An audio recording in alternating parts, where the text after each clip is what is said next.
Racing isn't easy, but experiencing it is. iRacing puts you in the driver's seat with the industry's leading sim racing game. Drive on laser scan replicas of the greatest racing circuits from around the world. Go head-to-head against other drivers chosen by skill-based matchmaking to ensure competitive racing at every level. Compete across all your favorite series. In officially licensed cars, engineered to deliver the most accurate driving experience possible.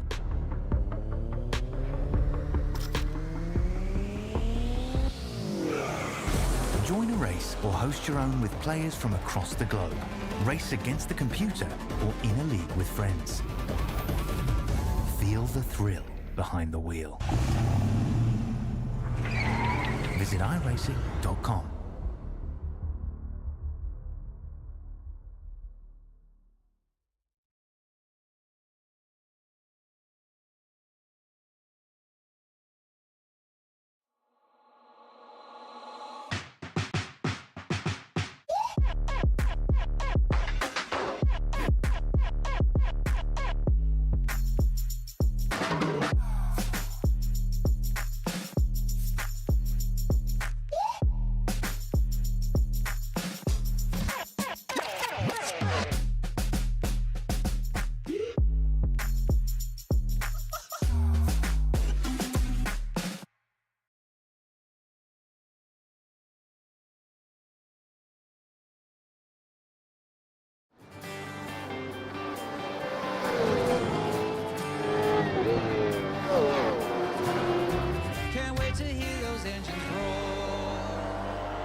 Good evening, good morning, good afternoon, ladies and gentlemen, and welcome back to the Racecraft Simulations V8 Veterans here for round 1 of season 23 out at Sebring Raceway for the Split 2 action.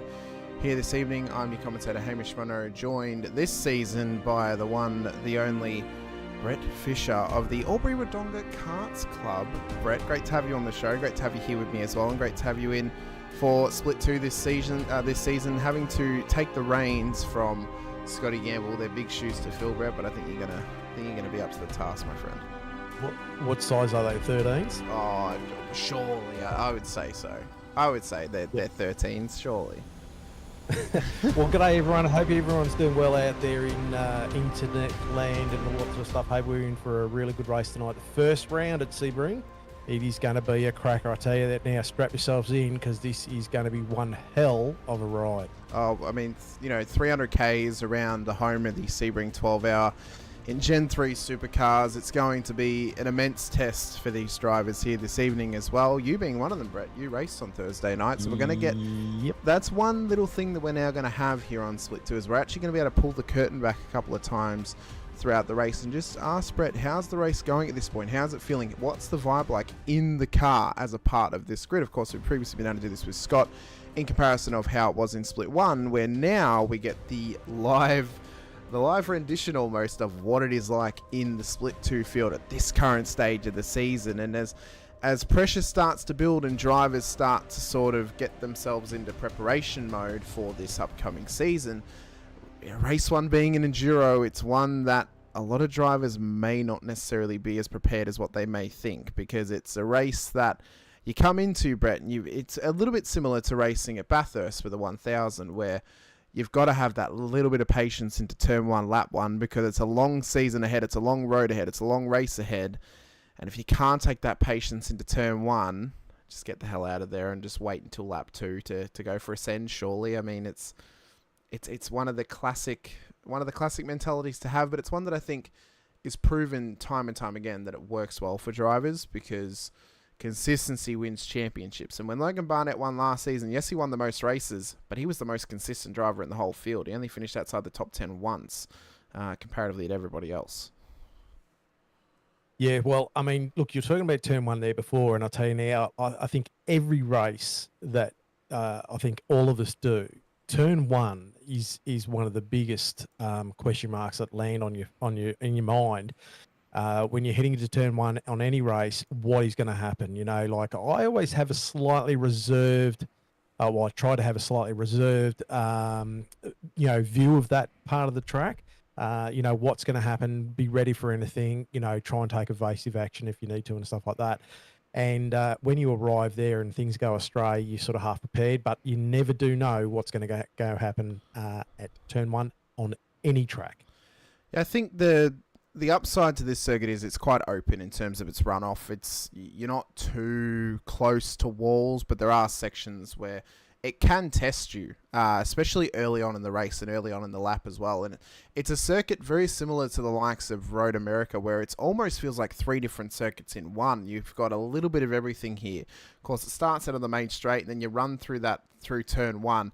You can either run that wide line on entry, then tuck in right on apex, so you can try and run it tight all the way around. But it's about maximizing your speed through that corner, maximizing your exit, so you can run up through 2 and into the braking zone of 3, where you can get quite a good overtaking opportunity for yourself later on in the race. But getting that little run through 2, 3, 4, 5, just keeping the car on its tippy toes, trying to keep it at balance of grip, is one of the toughest things the early part of the circuit. But if you can make it through there cleanly, you set yourself up well for the run round Big Bend at turn 6 and down to arguably the best overtaking opportunity the whole lap at turn 7 at the hairpin. And it's easy to get wrong coming out of the hairpin as well. And just as you're talking about turn 3, 4, and 5, like you're saying, it's quite tight through there, and it's easy to make a small error and get the car slightly out of shape. But if you do get it right, you've got that opportunity coming through the big bend and down to the hairpin. But and also the hairpin, I found a little bit difficult. I couldn't quite get a good shot off that off the hairpin a lot of the times. But yeah, I found that through a multitude of laps I've done here in a whole heap of different car types. But the car type I've probably got the most experience around this place in is a GT3 car, and I've always struggled to get the run out of turn 7. It's a corner that is always just it always phases me. I always make an attempt, and it just, I don't know, you never quite feel on top of the lap when you run through turn 7. But if you can get a good exit, it sets you up well for Fangio at 8, and then in through 9 and up to 10, which is another good overtaking opportunity as well. But it's quite a deceiving corner. You can get up alongside for the turn in at turn 10, but it tightens right on apex. So you've actually got to make sure you've got a wide line on entry, tuck it in tight for the apex, and then try and get a good run up through Collier for turn 11. If you can run well through 12 and 13, you can set yourself up well for them to run down the back straight down through Bishop at 14. But the one section of circuit that I think the driver's going to have to be most cautious of tonight is the run through 15 and then up towards 16 at Le Mans, because the curb of death, which is not numbered on this circuit, right there, that little left-hander on the track map, it will cause absolute havoc all across this race. If you catch that curb wrong, you're going to end up in the wall on the right-hand side of track, which will be the left-hand side of screen when we go racing. I found through Le Mans and through that section of the track that, you could easily, now that with the 3D curbs, you could actually get the inside of the tyre hooked on it. And it was really, really sensitive under brakes and acceleration. So that, like you're saying before, Hamish, that section of the track can prove very, very tricky if you get it wrong. So the line for error or the margin for error is very, very slight. So if you can obviously get that run out of 16 through Le Mans as well, which as you run through there, you want to try and have, again, wide entry, tight run through the corner, set yourself up well for the straight. You maximize that exit and you get right into the toe of the car ahead of you. You can line yourself up for a good move down through Sunset Bend at 17, but drivers are going to have to be cautious of that rear end wanting to slip out on them, trying to ride the slip angle. One of the toughest things, that last corner, but that's how you get the most amount of pace out of the car through that corner, is if you can ride that slip angle, let that car sort of breathe through the corner and just take a nice smooth run through. You set yourself up well at the end of the lap to do it all over again for for the next lap by. Of course, 6K is the circuit length, so we started a very Bathurst-esque length of circuit, 3.7 miles if you use the old language, 17 turns, open since 1999 for this particular layout, but this race, or this circuit's been used ever since 1950 as well. But we've been able to preview the circuit. The drivers have been able to set themselves up well here tonight, but I think for those who've done the best out of everyone, well, it's those drivers who managed to put their cars in the front row of the grid. Trent Allen, who returns to the series here tonight after missing majority of the races in season 22. He returns and he puts that car straight on pole, backing up the opinion that I have of him, where he's going to be a guy to keep an eye on this season. Jim Caparonis, though, for Southern Cross Racing, puts his car on the front row as well. Could this be the breakout moment for Jim? He's yet to take a Vets win here in Split 2. We'll see if he can get it done here tonight. Chad Viger, Chris Blanchard, they had strong runs last season. They'll line up in behind with Simon Haynes, the kid inside of the top 5. Matt Scholes alongside him. Matt Muggleton returns to the series as well. He'll start at a P7 alongside Dave Arney for your top 8, with Reese DeGoey and Brett Fisher starting inside your top 10. Lorne Mackay. That'd be Damon Fisher. Oh, Damon Fisher. So sorry, Brett. You know what's funny as well? The one joke I was going to make on the little blurb that I put underneath the commentators' names, I was going to have on yours, no, not Damon. And under mine was going to be no, not Will. But I decided to go against that. But yeah, Damon Fisher inside the top 10 for Team AJR. Lorne Mackay returns to the series as well at a P11. He'll start alongside returnee, who didn't race last season, Halil Cesar, for TSM Cooler Master Racing as well inside of the top 12. Mikey Harlan, new to the series. How does he go here tonight? Well, he starts outside of the top 14. He'll start alongside Brian Minogue, one of our promotions from Split 3 last season. They'll start ahead of Ricky Hyde at Aveda 1 Sim Racing and the new 9.5 Sim Sports driver Sean Vandermillen outside of the top 16. How can he do here tonight at his first running for that team? We'll have to keep an eye on him throughout the night. Tim Mulford of Phoenix Racing Team makes his debut into the Vets. He'll start alongside Infinity Motorsports' Shane Randall, new colours on that car this season. We'll be able to see that throughout the night as well as everyone else's new liveries coming into season 23 as well. Andrew Rushworth, who was promoted from Split 3 last season, one of the champion of that series. He starts at a P19 alongside Banter Alliance Racing's Jason Fewens for your top 20. Adrian Zeal showed some good pace at the end of last season. Can he back it up through this season as well? Only time will tell for the Team AJR driver, with Paul Burns starting alongside him. Michael Quain will then start at a P23 alongside yourself, Brett, out of P24. So a little bit of road to gain for the drivers just ahead of you, but also those behind you. It's going to be a tough run off the line for some of those guys. If they're going to have to try and stay out of trouble early here if they want to try and make up some spots. Oh, definitely. And I'll tell you what, position 24, I thought, have I done enough here and all sorts of stuff? But I did actually set my fastest lap in qualifying, so I was happy with that by probably about 2/10. So I was happy with that. Well, you've had an immense effort because you find yourself starting ahead of Matt Stoyles of East West Tasmania Racing, and the season 20 P2 in Split 2, Steve Lanyon, the man who did so well in Season 12. He nearly won the title, but John Gallen just pipped him to that one.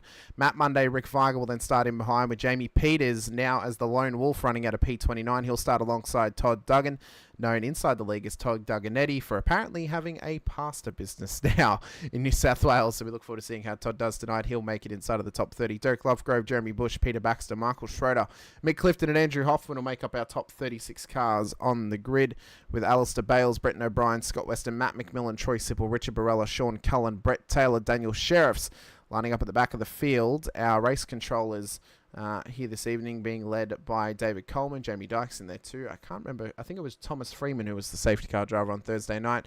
Stephen Grech, Mario Reale and Alex Kiddis will start in behind them, but I believe Kiddis may have actually joined the wrong split possibly. I'm not 100% sure. But yeah, that's our grid for round number 1. A big grid for round number 1. It's going to be immense. Huge. Absolutely huge. It's going to be an absolute cracker here when we get going, I'll tell you now. And I think I had a look at the splits. I think there was about 26 drivers in the 2.4s around here. So, it's close. It is close. So there's not much in between all these drivers. I think it was about 2 or 3 in the 03s, or it might have been a little bit more than that, if memory serves me correctly. But we are in for one hell of a race. It's going to be an absolute immense affair for round number 1 here at Sebring. We mentioned it's 300k, so it's going to be a long night on the road for these drivers. Compound that with the possibilities of safety cars and stoppages for them if they end up in pit lane, and the night's only going to go on longer and longer. There's Trent Allen, who starts on pole position for Revolution E-Racing. Again, had a big, we touted him quite big last season. I thought, yeah, this guy's definitely going to try and move up to Split 1 season 23, but didn't get a full season together. Wasn't able to race all 10 rounds. Finds himself still in Split 2 this season. I think he's one of the drivers to watch. Caperonis as well on the front row. He's shown some good pace. He's going to be one to watch. New colours on that car for this season as well. Looks absolutely immense for Southern Cross Racing. A top effort by RSW Graphics. Yep. It looks fantastic. incredible. Absolutely incredible. And as we said, there's a multitude of teams and drivers' cars we have to go throughout the field. Not only tonight, but for the rest of the season too. So we're going to get used to them as well. But they look absolutely fantastic here on the starting grid. We're only a couple of seconds away, though, from lights going up and these drivers getting themselves ready for 300 Ks around Sebring for round number 1 of season 23. The pressure's been building. The intensity rises as well. How well can they do off of this start line? Lights are up for them.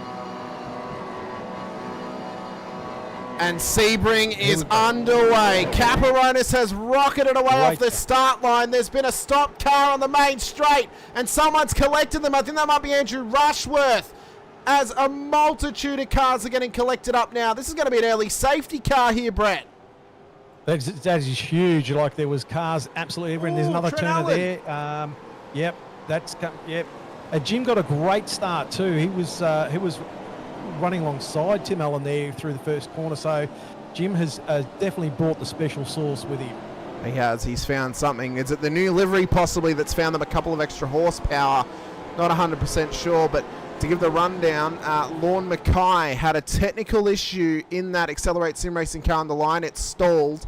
Andrew Rushworth had nowhere to go. We'll watch a replay of that at the end of the race to give you guys a little bit of a perfect view of how that occurred. But cars have slowed up, and I believe it is the first Racecraft Simulations safety car of the season. So we've got the safety car called before the end of lap 1 for the leaders here, Brett. That means we have to wait until the end of the first green lap before CPSs can be counted. So drivers who come in now are going to have to do 2 more stops in this race to get classified here this evening.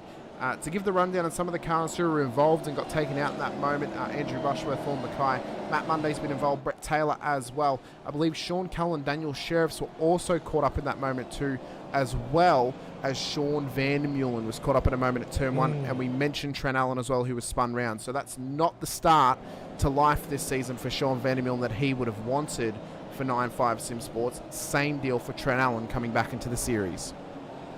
And I'll tell you what, obviously myself being involved in that start, not involved in any incident there, but involved in the start, I'll tell you now, being in 24th, there was a lot of things to dodge. There was cars going left, right and centre, and sometimes you just hope that you're going to get through cleanly, and I did in this situation, but there was many other drivers that did not, and they actually got some damage, and they got some meatballs and all sorts of stuff. So it was a pretty intense start for a lot of drivers up and down the field. And, it's hard to not get emotional, especially after you've done all the practice and things like that. What's happened? Where am I now in my race? What am I going to do? How am I going to, come back from this and stuff like that? The big advantage is obviously we've got a safety car out. If you've got a meatball or if you've got a damaged car, you can get that fixed, but you've got to remember that it is not part of the compulsory pit stop. It is not for those drivers. So Caperonis will lead the field. We just had to do a little bit of a reload here. Very, very sorry about that. That's why we've gone to blimp view to not make the cars look all grey on screen. Okay. Yeah. So Vandermeulen comes into pit lane, remembering he'll have to do another 2 stops in this race, as well as Brett Taylor, Andrew Rushworth, Matt Monday. Not that they had much choice in that matter, though. Their cars were very, very broken off the race start as well. Let's try and get a better look of this new car whilst we're under safety car for Mr. Caperonis. He did ask if we could have a look at the top of the lid, because apparently he's got, there it is there, the I believe it's Dane Palmer's unit in Ukraine. The logo is actually on the roof of the car. It's probably the best view we can actually get of it. But yeah, just showing that off again. Wow. Well, what a start to Split 2. What a start to Split 2. Well, that's it. Look, Jim has had a great jump, and he's put the car in front at the moment. So Jim Caperonis is in position 1, Christopher Blanchard in 2, Matt Muggleton in 3, so he's up 4 spots after that start, so he'd be happy with that. Simon Haynes up 1 spot. Chad Viger down 2 spots in 5th at the moment. Matthew Scholes, he's in 6th. Damon Fisher, my brother, he's up 3, so he'd be happy with that start. Dave Arney in 8th at the moment. Reece DeGoey in 9th, and rounding out the top 10, Brian Minogue, if that is correct. Minogue, that's right. Thank you very much. Yeah. Look, I do apologise to anyone if I get their enunciations of their names correct.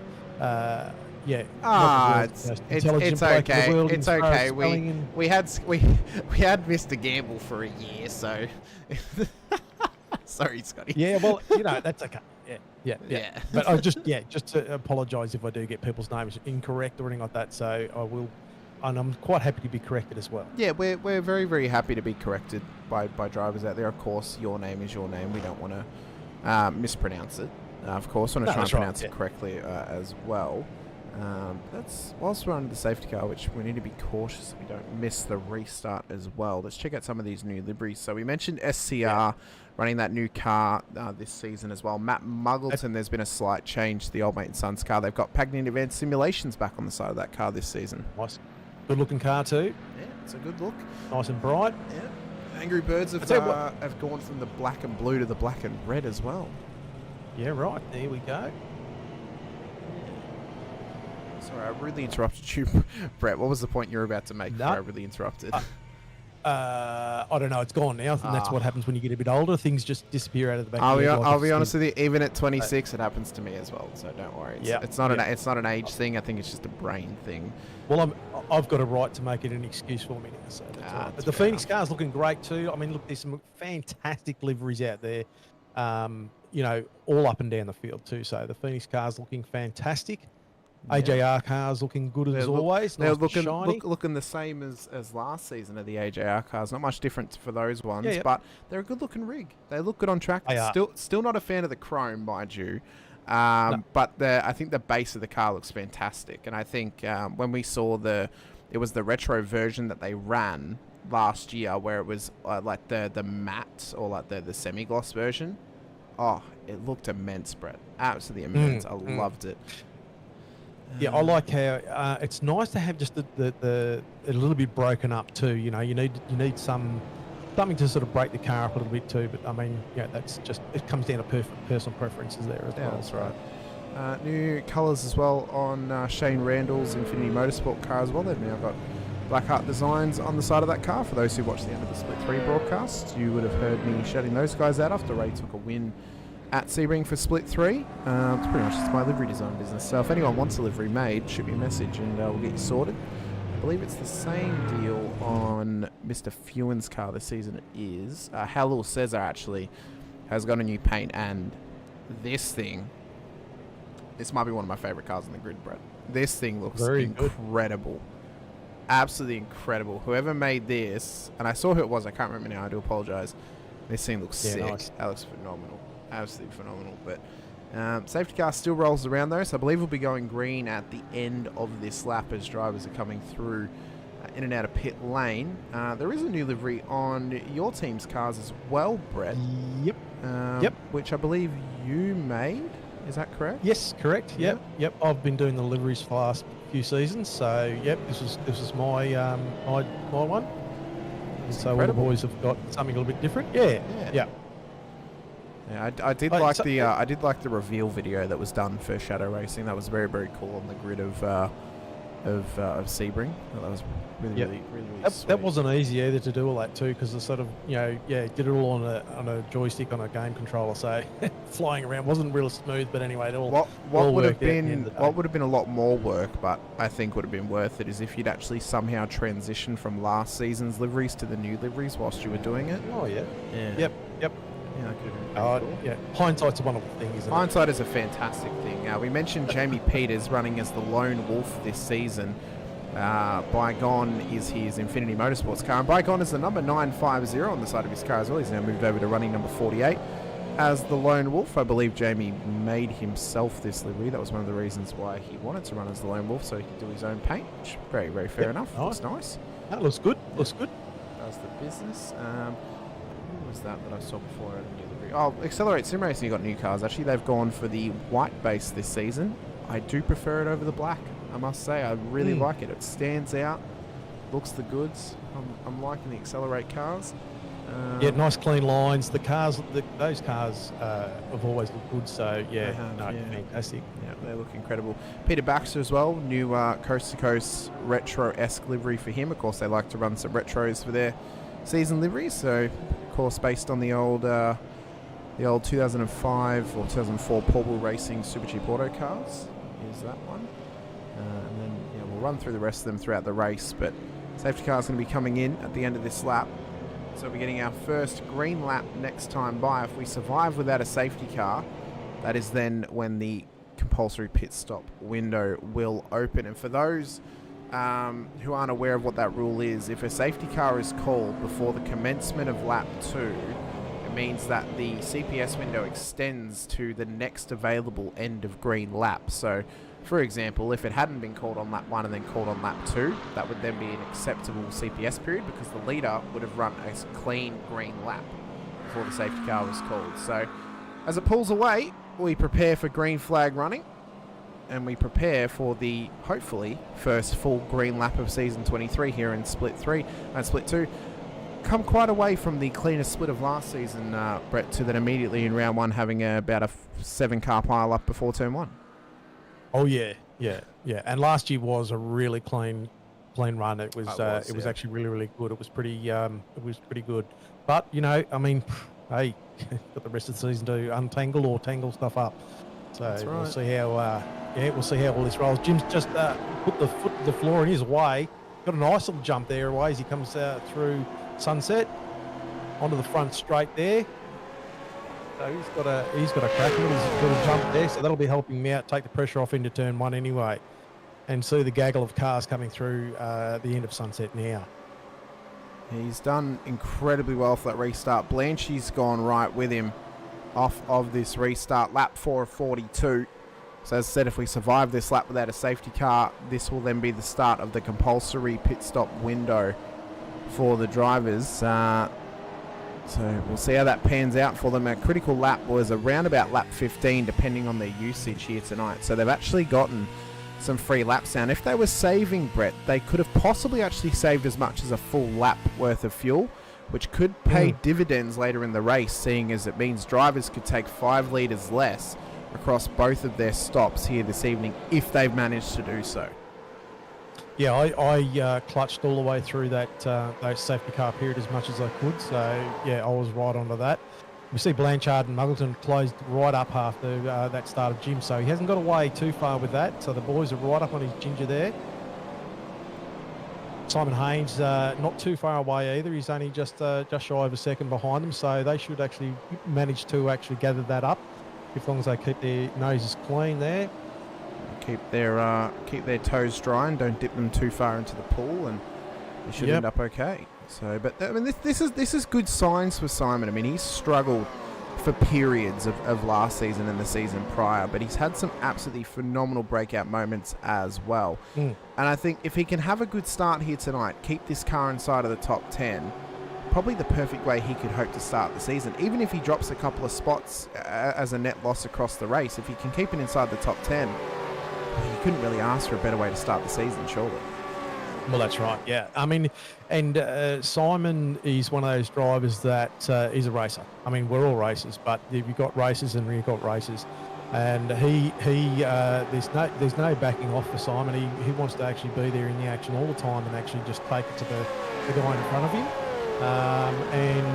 him. Sometimes you can sort of come unstuck by not thinking about the bigger picture, and sometimes it works for you. So it's just a matter of what game are you playing. You're playing the game on the race, or you're playing the game on the series. So of course Matt Scholes just at the fastest lap of the race last time by, the season 18 split 2 champion. 204.36 the last time by for Mr. Scholes. An immense effort from him and an immense lap as well. Could this be the comeback season for him? Back to winning ways, back to full form for Matty Scholes. We'll have to wait and see. It's a long season ahead as Muggleton. He wants this move. He wants it at turn 7, but he's not quite willing to. Maybe he's just trying to bait Blanchy into over defending and then opening up the door for him a little bit. Yeah, just showed the nose there coming into that turn, and he had some pace on him. Whether he's just a little bit late on the brakes, and but no, look, he's having another little look there. He's just showing the nose again, so he's trying to actually just sort of make sure that Blanchard's just aware that he is there, and look at that. Simon Haynes is now right on the back there as well. So, yeah, it's and look at that little gap now that's opened up between Jim and Blanchard now. Obviously, he's noticing what's going on, and he's actually taking a little bit of evasive action. Yeah, I think Blanchy really has to start to come back at this now. He can't let Jim run away. As Vandermeulen and O'Brien have had a moment further back. Vandermeulen off the road down at turn 10. Tries to get this thing back on the road. And at this point in the race, I mean, there's plenty of time for him to come back.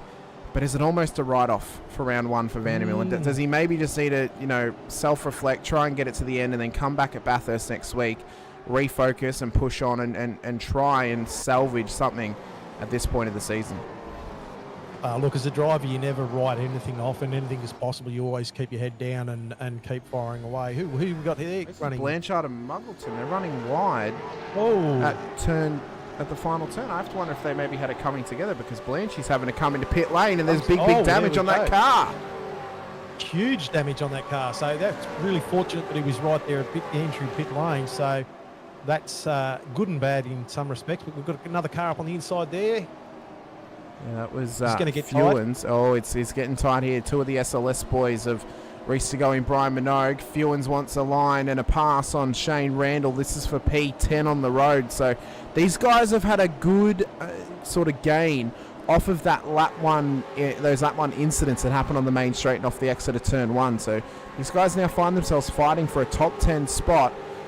Could they be fighting the whole race? They may just have to think, hey, let's be a bit patient here. It's a long big race. Dive on the inside.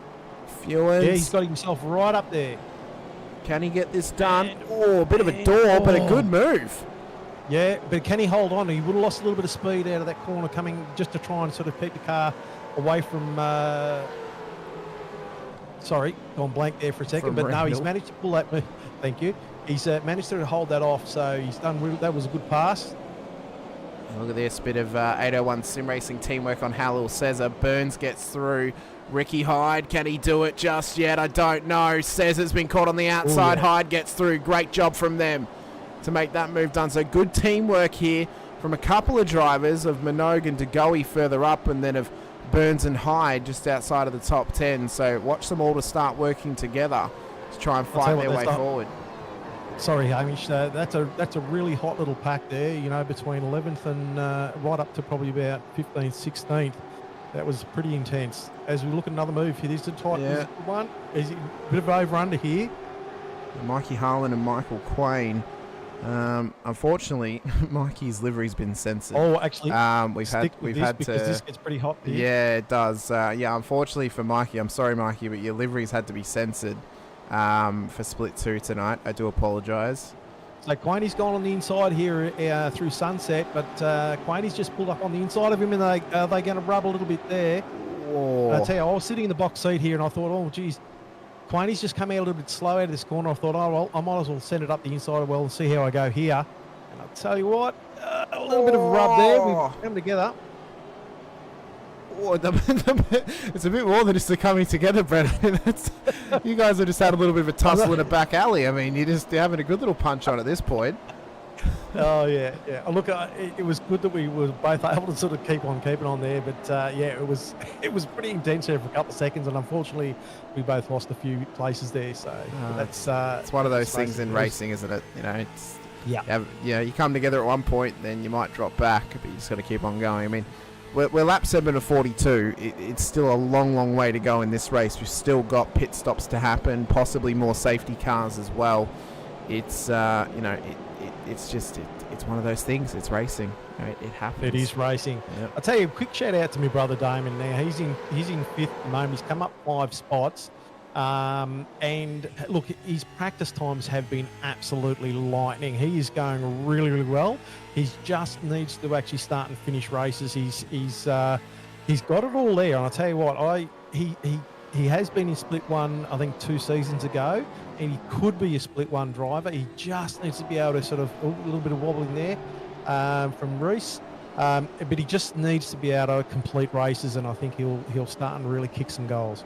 So this has been a big loss now for Reese. I think there might have been some contact that's actually dropped him far few down the field. Now just ahead of Matt McMillan. A bit of a swap-up of colours on that WKMP Sim Sports car this season.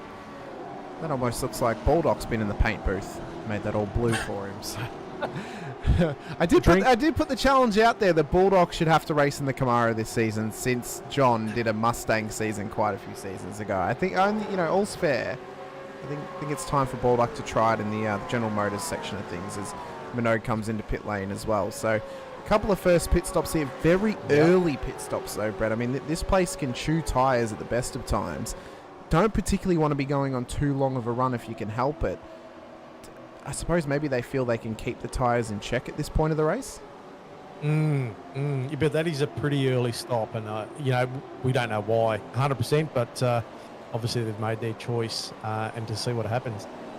But look, there's a lot of movers there at the moment too, and there's a lot of little battle packs going on. So the racing is pretty furious at the moment, and we're only 8 laps. Is that right?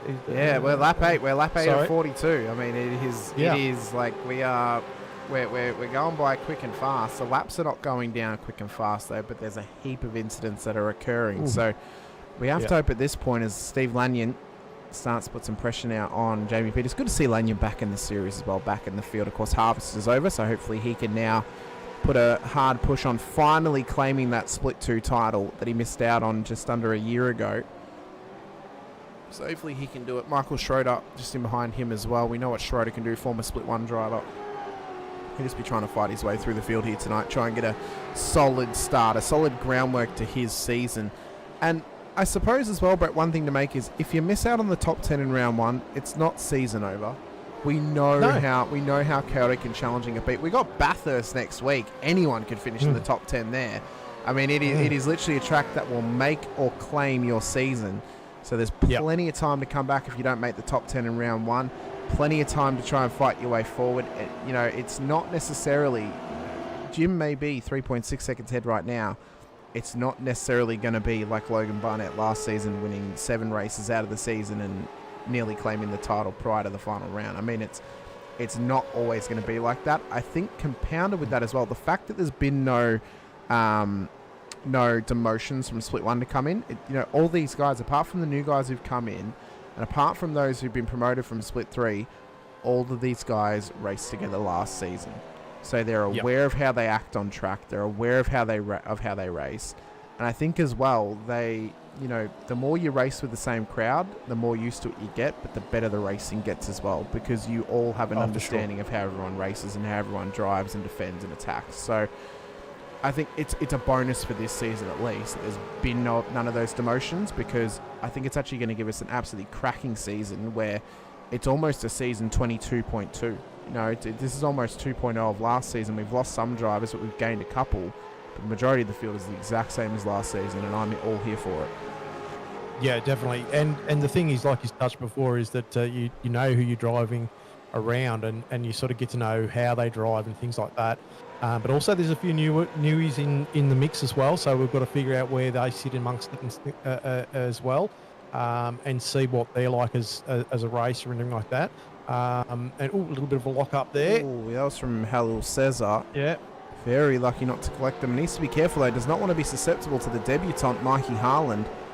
No. And I tell you what, if Mikey can move forward tonight, get himself a good solid run. I mean, he's already inside the top 12. This guy's going to be hot property. He is going to be hot property. Yeah. Like, he's already showing he's got some pace, he's got some abilities, and he's running out there on his own. So if he could get a team around him, the sky could be the limit for this guy. And I don't know, just touching on Jim Caperonis is, I don't know what he's done, but I'll tell you what, he has just gone from strength to strength in the last couple of series. He is just, he's turned the grill on full. And he's cooking at the moment. I think he's finally sort of come back from possibly some of those feelings of being demoted from Split 1. I think maybe he's found himself again a little bit, and he's feeling a little bit more confident. As I said, he's got, an absolutely sexy race car under his bum. I mean, this thing looks immense, and I think for the car to look the part and him to be driving the part is a great combination. And I think for him, I mean, you know, he went through some struggles of figuring out where he wanted to be in a team a couple of years ago, went to WKMP Sim Sports, had a little bit of success there, and then backed his friend Hoffy in with Southern Cross Racing, towards the end of last year. And I think now this is where it's going to start to pay dividends. This is where he's going to start to get the reward of backing in Hoffy, because, you know, last season and even the season prior were kind of the building block seasons for this team. This is now the season where they've now got a driver in Split 1 in Wayne Sanderson. Let's push on. Let's get another one in Jim or in Hoffy if he can get a season together as well. Let's get a couple of cars up there, and let's try and make this team a Split 1 team filled with drivers formerly or currently in Split 1. And I just noticed in the YouTube chat that Jim is just saying that it was and as you said, Hamish, it's the drivers he's surrounding himself with, so they have actually lifted up. And which is great to see, and it's what you need. It's what you need, you know. Like, it is, it's tough. It's tough. Sometimes when you sort of get yourself stuck in a rut, you don't know what you need to do to improve. You feel like you're sort of just lapping the same times. What can I do to improve? And you know the guys around you in your split are going faster, and you're going, well, we're all on the same setup. What am I doing wrong, or how can I improve? And that's the questions I continue to ask myself as well. So we've got a nice little battle starting to form here. This is just inside of the top 25. This is between the likes of Matt McMillan, who's now got that job done over Mario Reale, as well as Bretton O'Brien, Scott Weston, and Matty Monday as well. Great to see Matty back in the Split 2 field here tonight. Unfortunately, though, his teammate Scotty Rattler, Mr. Van Loon, not out in the field. So we've got a lone fish in the pond tonight, not a little school of fish with a couple of them. It's Monday running his own race and just trying to fight his way forward. O'Brien as well. Great to see him back up from Split 3 in that Evolution Racing team car. So these guys really putting the fight into the midfield of Scott Weston and Mario Reale, as Weston is trying to line up a move at the final corner. He's not quite had the run. This could really start to heat up for us, Brett. Yeah. And I'll tell you what, I was going to say that before in the intro, that I love that Allman straight coming into Sunset and having so many different lines coming onto the front straight. It's really, really good. You can actually, you know, take different lines and you can get different outcomes. You can get more speed, less speed. You know, all of them will get very close there. But that is a fantastic section of track. I really, really enjoyed coming around there. And I don't mind the bumps in the track either. It sort of bounces the car around and you can feel the grip biting and that. But it's really, really good. These guys are having a great battle side by side. A little bit of a twitch there coming out of that corner there. The 3 and 5 and 6. And they're still side by side. Oh, here we go. Oh, there's the contact.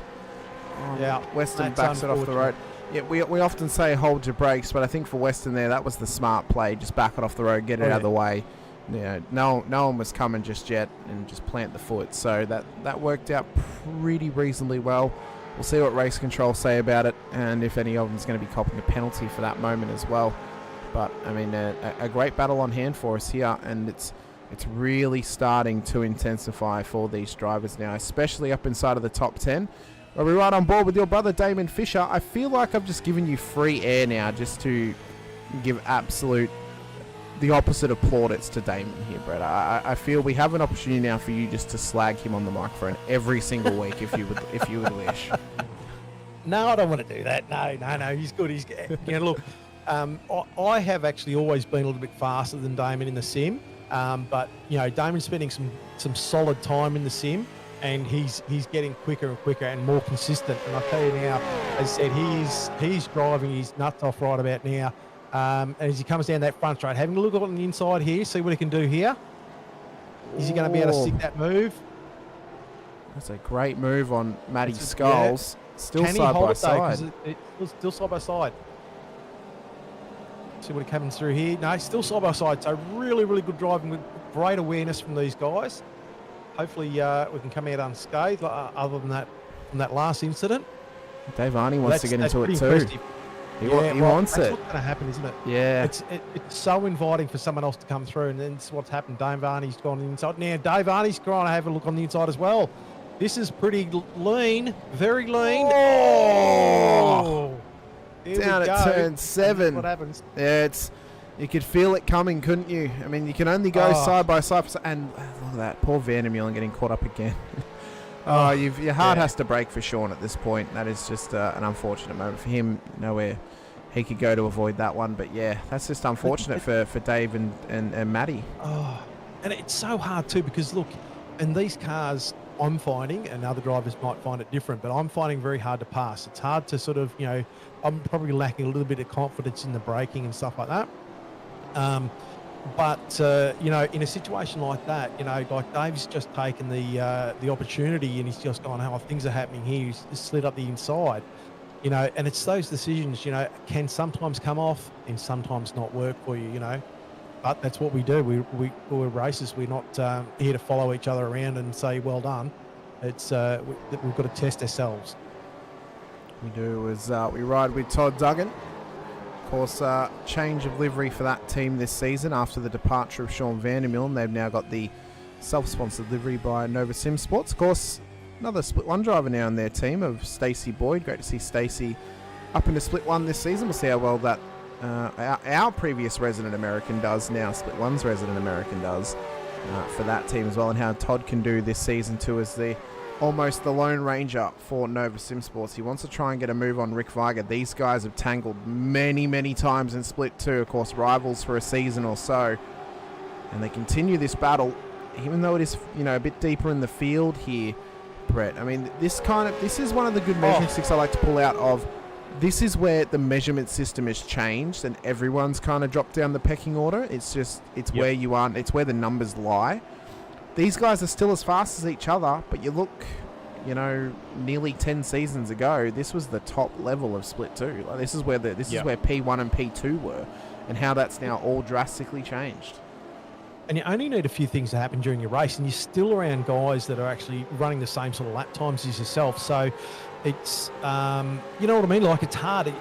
You're not going to have those guys that are just, have a bit of an oops and then blast back up the pack towards the top end of town, because you're all running the same sort of lap times. And it's interesting to see how much damage Rick Viger's actually carrying there, but it's really not affecting the car. So, I mean, he's lost his front splitter, but he's still punching out some pretty decent times there and keeping Todd Duggan at a bay. Yeah, I think that comes down to the fact these cars have got pretty much no aero. They've got a wing, but it doesn't really give much downforce per se. I think a loss of a rear wing or a loss of a front splitter, it takes a lot less away from the car than what it did, say, in the Gen 2 car. I think it's, these are a lot more, almost ground effects heavy than more so than straight up aero. And it comes down to, as I said, how well can you ride the slip angle of the rear of the car, and how willing are you to push the car as well. And I think that's where the lap times come from, and that's where the pace comes from as well. So just look a little bit further back in the field. We've got your teammate Sean Cullum having a battle here with Shawnee, Alistair Bales and Brett O'Brien. So O'Brien's kind of drawn himself back in the field a little bit now. Mr. Monday's with him as well, but this battle looks to heat up. Mr. Bales, has he now finally fixed his window banner? I think he possibly has. I'm not sure. Poor old Sean, sorry to cut you off there. That's Hamish, okay. Did he sort it out? I'm not sure. We'll find out when he gets to the end of the straight. But poor old... Doesn't look like it. No. Might need to contact a certain livery designer who can help you put banners on cars, Mr. Bales. A shameless plug. I will shamelessly plug myself more than an electrician. I will. Unbelievable. Yep, I will do it all week, every day of the week if I could. Oh. And just a quick one on Shauna. He unfortunately got caught up in that first lap incident, so he was sort of off. Didn't get off to a great start. But also he had a bit of cancer taken out of his hand, so he's got stitches on his hand. I think it was about 20 stitches on one hand, and he's actually going to get another session, I think, done this week. So he's still in there having a crack. And I'll tell you what, driving with a bit of an injury, so to speak, on the hand, and still doing okay. So in the span of about 30 seconds there, Brett, you've just given us now probably, if Sean ever wins a race in Split 2, that's probably going to be everyone will like that moment if that happens now. So you've just, but that's a fair effort for Sean. I mean, so glad that he's still racing with us and he's still going as well. But yeah, Sean, if he wins a race now, everyone is going to be cheering for that to happen. So You've Of just course. gained And also, Sean what a Cullen an cracking immense looking amount of. car, It looks fantastic. We are horrid people. We are absolutely horrid people. We just, as I said, you know, we're lucky we're not Sparkies because we plug way too much. I must say. Yeah. Tim Mulford of Phoenix Racing Team. I'm used to calling action of these cars, but not in vets. The first time I get to see these cars out on track, of course, run by Laz Leonage and his young son Rehan, who is many, many years away from being able to race in vets. Of course, he's only 15. It amazes me how fast Rehan is at his very, very young age. But we'll see how well Tim can do this season, and if he can put it up trumps and get himself a win under his belt for this team, as Mr. Scholes wants to run around the inside at Lamont. Job done for him, but Mulford wants to come back at him. We're just looking also a few pit stops happening now on lap 15. We've got a few guys starting to come and cycle through their pit stops, so it'll be interesting to see where they come out. Yeah, and how this now affects the race. So these guys are going to lap 15. This was critical lap to get home on a single stop, but of course they still need 2 CPSs in this race if they haven't pit up to this point.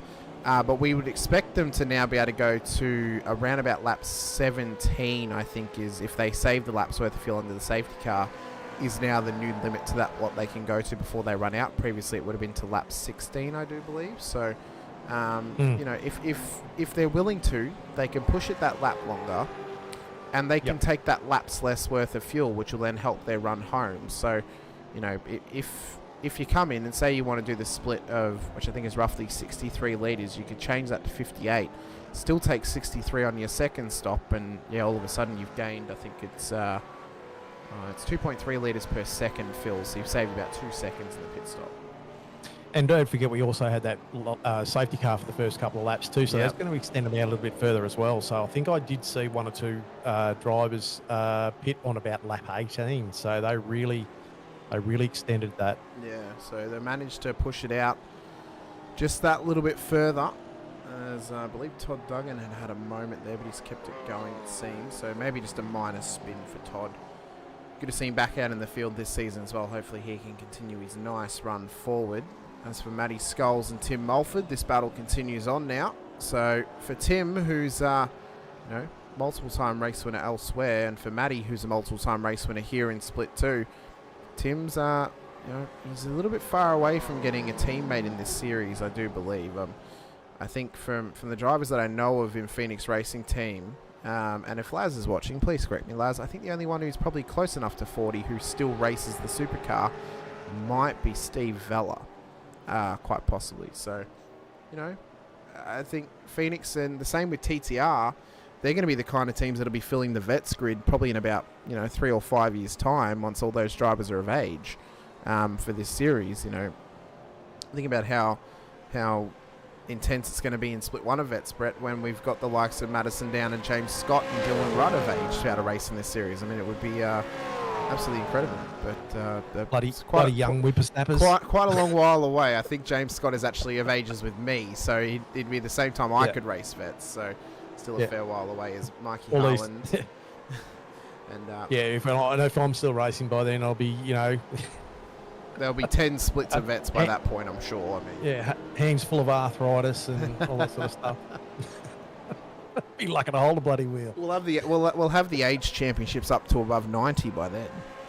Oh Jesus! Can you imagine that? Oh, what's going on there? I'm just going to steam a sim road. You'd almost need a crane to pull you out of the seat, a bit like the stair lift. Yeah. Put the old dependables on. Exactly right. Just keep yourself ready and firing to go. So, this is a nice little battle pack too here, isn't it? It's probably the closest little battle we've got going on track at the moment between these 3 guys. Yeah, and it's intensifying for them as well. Absolutely intensifying, which is fantastic to see. And as we mentioned, I mean, that this race being a longer race, we spoke about it pre-show. We are going to get that lull period eventually, where we're going to be talking about random things, because it's the nature of racing. The most intense moments of a 300k race are the first 15 laps and the last 15 laps. You've still got 18 laps in the middle to fill to get you to the end, or 12 laps in the middle, whatever it may be. So, you know, this now is, and we mentioned it quite a lot on the broadcast, of buying a ticket to the end of the race. You're buying a ticket to the end of the race, and if you can get a ticket to the end and you get yourself in a positive position, as more cars are in pit lane, Viger, Burns, Bush, Baxter, McMillan, Reale all in pit lane now. Quite a few drivers have pushed it out to this lap. Of course, Caperonis, Haynes, Fisher, Randall, Zeal, Trent Allen as well. But if you can buy a ticket to the end of this race, Brett, it's not just the end of this race. It's almost like your Subway rewards card. You get a punch on it to, you know, and you get 10 punches in a row, you got a championship, you know? So it's... Yeah, definitely. Yep. You know, and that's the way I think about when I'm racing is, you know, is it worth, you know, making this move to possibly, you know, minimise your mistakes, minimise your you know, those chances that, you know, something can go wrong. But look, Jim's opened up, you know, nearly 8 seconds now, so he is cracking on with it big time there. Simon Haynes in second spot at the moment, and brother Damon Fisher in third, so he's doing well. Randall in fourth. Zealy, he's doing all right too. He's up 16 spots, so he's having a cracker. He's having a real good one. And Allen is on the comeback train after getting spun lap one. So he's yet to come through pit lane. He caught no damage, it seems, off that moment. So this has now played out well. He could find himself inside of the top 20 after this pit stop, which would then mean he just has a nice run to second pit stop territory, where he can then just continue running his way forward and maybe get this car back inside of the top 10 by the end of the race. As Caperonis is in, Haynes follows him in as well. So we expect all 6 drivers to keep on coming into pit lane as Fisher joins them. Randall as well. See if he can get the front end of that car fixed up. He does come into pit lane. Adrian Zeal. Yep, he does not want to risk needing a jerry can on the other side of the circuit, so smartly comes into pit lane. Trent Allen follows him in too. The old gold jerry can himself. Yep, the old gold jerry can. Brett O'Brien, who pitted on lap 1 under that safety car. We'd expect he'd be able to now go an extra lap at this point of the race. Alistair Bales pitted on lap 2, so of course he still needs 2 stops as well. The first of the drivers who have completed a compulsory pit stop outside of that top 6 is Chad Viger, so he's currently provisional P2 on the road, seeing as Bales still needs those 2 stops. O'Brien the same. Caperonis has come back out though in the lead ahead of Brett O'Brien by about 3 seconds. So that initial lead that Jim had gotten himself has paid off very, very well here, Brett, because it means now he can push on. He can extend this gap over Chad Viger, which is now out to 7.4 seconds. And if he just keeps running a clean race, keeps running his race, we could be calling Jim a race winner by the end of the night. It would be his first in Vets if he were to do so. I wonder whether he's going to celebrate with the chubby bun. Oh, he'd have to, surely. He'd have to. He's probably out there now putting the chips on or something like that, or buttering the buns. The issue that we then face is we don't give the race winner the Chubby Buns Burgers award unless they win the final round of the season. Then they are eligible. So if he does win, and it's his first win, he's not eligible for his own award. No, but he can still have a chubby bun. He can still have a chubby bun anyway. I'm still waiting as Mulford and Dave Arnie have had a moment further back off the exit of turn 8. So Arnie has been spun round, and I think Mulford was involved, but he's kept it going. So not sure who's at fault for that one. I'm still wondering when Jim is going to bring chubby buns to Victoria. I'm disappointed, and I'm patiently waiting, as much as Simon Haynes waited to get into Vets, for Chubby Buns to announce they have a Melbourne location somewhere. Maybe you need to talk to him about opening up a franchise. I don't have the money for a franchise. I also don't have the time for a franchise either. That's not the right attitude. Come on. So we're getting in towards the halfway point of this race now. 18 laps out of 42. About to start lap 19 for Jim Caperonis at the front end of the field. He's led every single lap of this race since he took the lead on lap 1 from Trent Allen. It's been a perfect run for Jim Caperonis. And the only lap he didn't lead, well, actually no, he still came out the lead actually, so he still hasn't actually lost the lead of this race at any point since he took it. So even though O'Brien has gone now 2 laps longer, he did not manage to get past Jim as he rolled past pit lane. It'll be interesting to see once all the second round of stops has been completed, to where the field sort of sits. Obviously, because there's going to be people on different strategies. taking more and less fuel and things like that. So once all those second round fuel stops, pit stops have been taken, it'll be very interesting to see where everyone starts to lie and how the thing starts sorting out. Look at this gaggle of cars coming down the main straight too. Fantastic stuff. So your fastest lap of the race still sits with Matt Scholes at the 2:04.36 that he set so many laps ago. We've had the question from Dane Palmer, does the paint look better on the Mustang or the Camaro? I personally am preference to the Mustang in general, but I also do think it looks better on the Mustang just personally, but it does look the business on the Camaro as well for Southern Cross Racing. So I think both cars look immense, but I am at preference to the Mustang at this stage, for me personally, but everyone has an opinion, and it's just like, right. you know, everyone's okay to have their opinion. We live in a free country, we live in a free society. Just because I like the Mustang doesn't mean everyone has to like the Mustang, Brett. I'm sure you may prefer the Camaro, seeing as you race a Camaro. Look, I don't really necessarily have a preference one way or the other. It's just something I was with the Holdens last time, so, you know, I'll just stick over. I actually did think of swatching. It's an interesting word. Swapping to the Mustang, but and I know there's a couple of guys, John Latham, he's actually switched to the Mustang now. So there's a couple of people actually flip-flop, and they're running a new car. So, I mean, look, sometimes change is good a holiday, isn't it? Yeah, I think so. I think it's, you know, it's opportune, you know, for some drivers out there. I mean, prior to last season, I assumed those who raced in the Mustang in my team were just going to stay in the Mustang. Only one of them did, and it was Mr. Randall. Everyone else who previously raced the Mustang and only bought one car went to the Camaro. So I had egg on my face because the first livery I made was the Mustang. A Mustang's done, so the majority of you got your car now. Now I just got to do the Camaro for the select few. It's like, oh, no. The majority wants a Camaro. And I'm like, you've got to be kidding me. You've got to be kidding me. So did I make the mistake this time when I redesigned the cars? No, I did not. I made a Mustang. And then when I decided I was going to change the Infinity Broadcasting car, I first made it on the Camaro because I knew that who I wanted to give it to, and I'm like, no, they don't drive Mustang, so I don't need to bother making it. So, you know, live and you learn. Oh, yeah, that's right. Yeah, you do.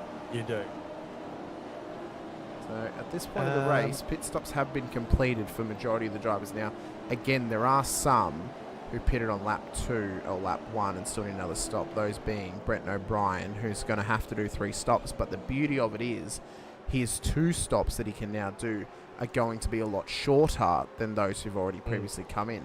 The same can be said for Alistair Bales, who pit on lap 2, and for Tim Mulford, who came in on lap 2 as well. But those are the drivers now that we need to keep an eye on throughout this race, because if they don't come in twice more, well, they're going to get disqualified, and then the 300Ks would have been for nothing, unfortunately. Yeah, that's going to change things up a little bit. It will indeed. So it's the sound not in line with the video. It should be in line with the video, Jim.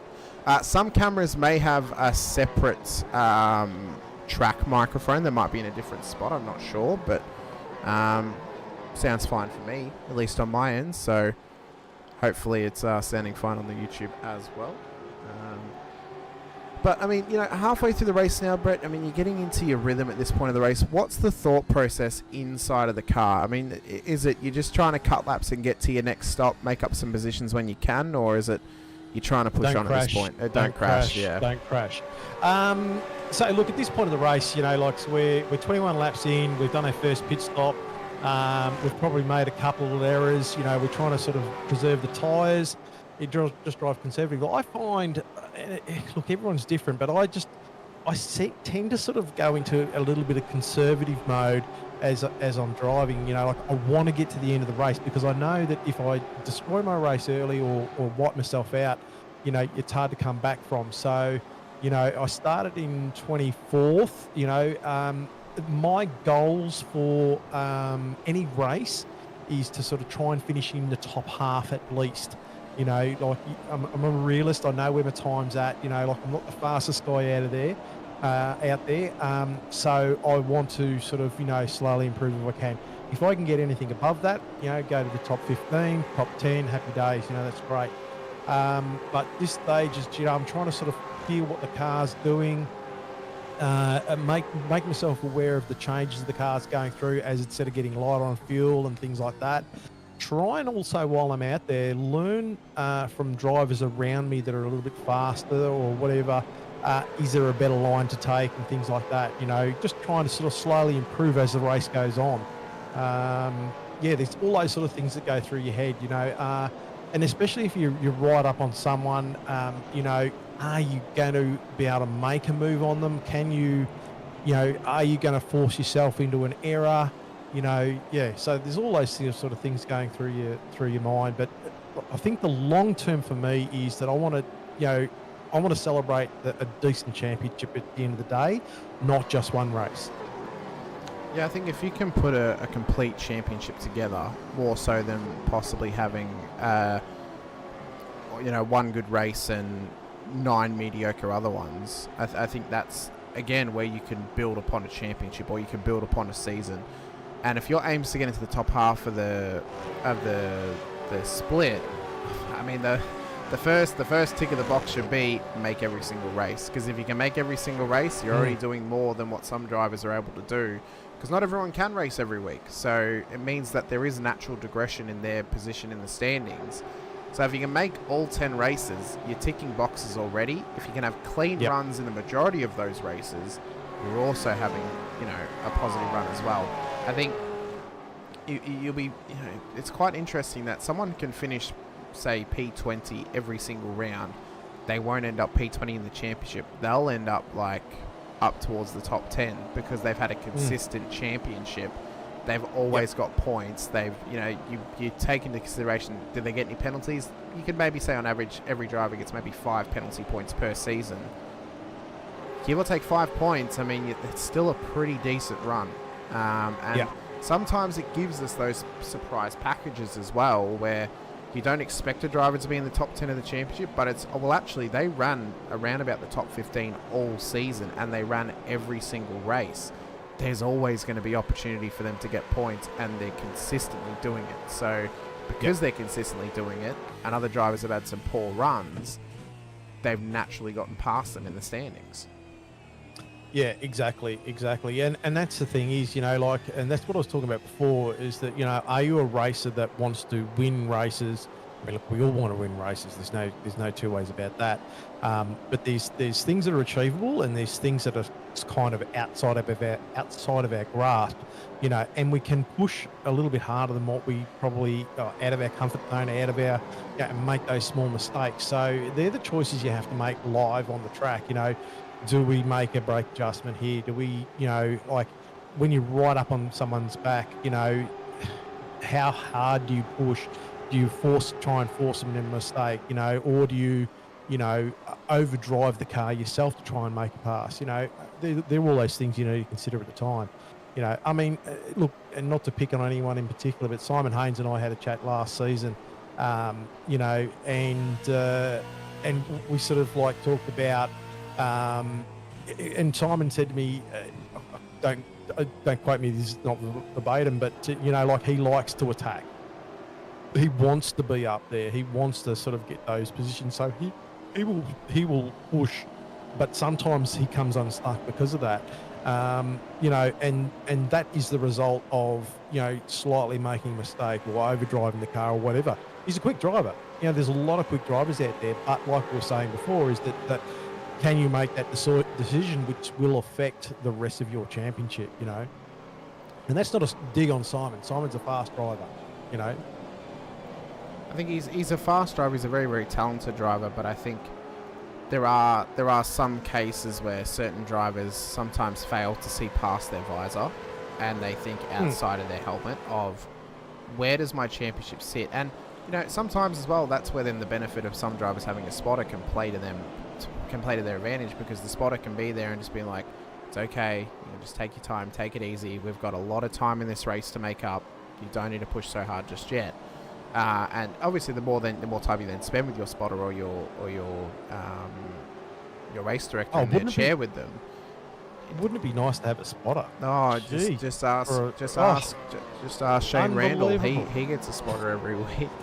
But no, but you know, it's one of those things of, you know, it's a small thing, but it's a big benefit, you know, and especially if you're a driver who's out there on their own, having a spotter is a massive advantage, because it means that, you know, yes, it's good to have teammates in the field with you and they can call things out, but when it's someone who's out of the race and they're sitting there and they're watching it from every single angle and they can see everything that's happening outside of your car, it's such an advantage. Sorry, Hamish. It is a great move. Sign there. Yep, I'm lucky. Yeah, look, exactly. You know, and I'll tell you what, that's the thing that sort of, and he's almost got that done. Let's see how that turns out in the front. No, he's got that move done. He's Marlon's trying to come back down the straight here, but he does have that completed, so that's good. Yeah, look, I mean, and it's those things that sort of, you know, I struggle with sometimes too, is that, you know, you're trying to say, okay, we've had a safety car that's going to throw my fuel out. You know, you calculate blah blah blah blah blah. Yeah, you're trying to drive, and you're trying to make sure all those other things that are going on around you are still happening, and also try and do those calculations in your head and say, how much fuel do I need? And quite invariably, I always end up putting more fuel than I need, which is a good thing. I have done that. I think I've made that bugger up once or twice. Where I've short filled myself, but those sort of things are really, really hard to actually do on the fly, you know. And I know my brother, that's one of the things he struggles with, is just getting his pit stops right. And I think that's where, you know, like if he actually had a spotter to help him with all that, we've got a spinner. Yeah, it's Jace Fewens further back, and I think he may have had contact with Chris Blanchard possibly. Just quickly call that one out. But, I mean, looking at this battle pack, I'll be surprised that it's happened. There's about 5 cars separated by less by maybe a second and a half at this point on the road. Michael Quain, be careful. Quain, yep. Oh. Yeah, this is really starting to get intense now. There's a great little battle pack here. It's Jamie Peters continues around. I thought he might have been dropping time. He was dropping a little bit of pace there, but he's kept it going, which is good to see from the lone wolf entry of Jamie Peters. But yeah, I mean, there's a multitude of drivers, and you know, I've been very critical of some drivers' decisions in the past, and they've proven me wrong as well, and I'm happy to admit that, because it means that there's improvement. It means that there is that willingness to improve, but also willingness to prove people wrong as well. Bit of door-to-door. Blanchie wants it 3 wide down towards turn 17. Is he going to do it? Boys, let's go. Oh, it is on. I mean, we're at the halfway point. They're battling like it's the final lap. Quaney and Lanyon through 17. Lanyon, job done. Oh, but it's not over just yet, Brett. It is not over just yet. It is not over until the fat lady sings. No, it is not. They're going to keep this thing going all the way to the end. Blanchard and Quain. As Minogue, Cesar, Zeal, Arnie come into pit lane. Lanyon still under assault from Quain. That he keeps the position. Blanchie's had to back out of it. Nice. Allen wants a piece of the pie as well, as he wants the inside line on Blanchard. Blanchard's going to park the car in the middle of the road, block any opportunity for the ARTT Revolution e-racing car to get past. But this is the sort of battling that you get in the mid-pack. It's, you know, they're scrapping for any little position that they can. I mean, it's only, 2 points per position, but they're 2 more points you're getting over the other drivers in the field as they continue to battle. Tim Allen was up the front. You know, so he wants to get back up there. He wants to sort of, you know, get back to where he was if he can, you know. And so he's pushing hard. Oh, we've seen a little wiggle there from Quain. And then Tim Allen's come out, unfortunate off that one. Jamie Peters, who we kept an eye on before, is into the wall. I don't think he's tired. I think he may have been turning that wheel back on. We know he's had some wheel issues in the past. Let's see if this thing gets out of the wall. But there is nothing more frustrating than a hardware failure. Yeah, I don't think he's going anywhere. I think he's parked it. Because I have just noticed as well, coming out of pit lane, the Racecraft Simulations safety car is back on track. So watch the whole field to come into pit lane. But now the issue is, Brett, we mentioned those drivers earlier who pitted on lap 1. The likes of Alistair Bales, who comes into pit lane, and Tim Mulford. They still need one more stop after this because they hadn't completed their first CPS prior to this safety car. So this is now a big issue. I think for them now, to get anything out of this race, they almost have to fill it up to the end and then wait until the second last lap of this race just to build any gap they can and then just come in for one tyre just to put the car up on the jacks. Yeah, and at this point, Jim Caparonis, get yourself back here. You know, you can't have all that 10 seconds in front of everybody. You need to be back here with the rest of us. Enough on your lonesome there, but no, I mean, look, he had a cracking lead over that, and so Jim would be at the moment he'd be going, oh, you know, like, why couldn't you just let me sort of keep on going where I was? But I'll tell you what, this is going to liven the field up again. It's going to level the playing field. You know, everyone's in pits, getting all their stops done, and this is going to be a big reset, and we're going to see things lighten up again. We will indeed. So we're going to take this opportunity, though, being that we're at the halfway point of the broadcast and the safety car has been called. We're going to take this time to give thanks to Racecraft Simulations for coming on board and continuing their support of the V8 Veterans this season by giving them some love through an ad break here for the Split 2 show. Don't go anywhere. We'll be back very, very soon. Enjoy these messages from Racecraft Simulations.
Great to be back, ladies and gentlemen. A big thank you there to Racecraft Simulations for continuing to support the veterans. If you're in the WA or Perth area, be sure to head over to 16 Grogan Road, Perth Airport. Chat to John and the team, and they'll be sure to sort you out.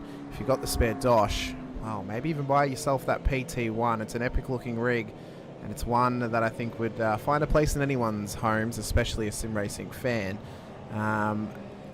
I think what we've just seen happen as well is you can see Matt Monday's currently leading the race. So unfortunately what's happening, there's been an issue with JRT on the race controller's end, which is then classified as Matty as a lap down. So they've given him a wave around. They're currently trying to sort that out to get Matty back into position where he was. So this wasn't a mistake from Matty or race control. This is a complete, just a technical issue at this point, so we're just getting that sorted. There's also some investigations on some of the pit exits of drivers, just in terms of getting them situated in their correct position and where they were in comparison to the drivers coming past on their hot laps. So we just want to make sure that everyone's obviously sorted before this restart. So it means that the safety car period is now going to be a little bit extended, Brett, which will help some drivers, but they'll all be wishing that they could have predicted that this safety car is now going to be out there for a little while, because they probably would have actually underfueled the car, possibly by a lap, just to, again, save that pit stop time and save on some fuel as well. Yeah, if they had the brain power to do the calculations. Yep. Because I know I certainly don't. I'm lucky to get the car around track without going off track and stuff like that. Anyway, no, it's all good.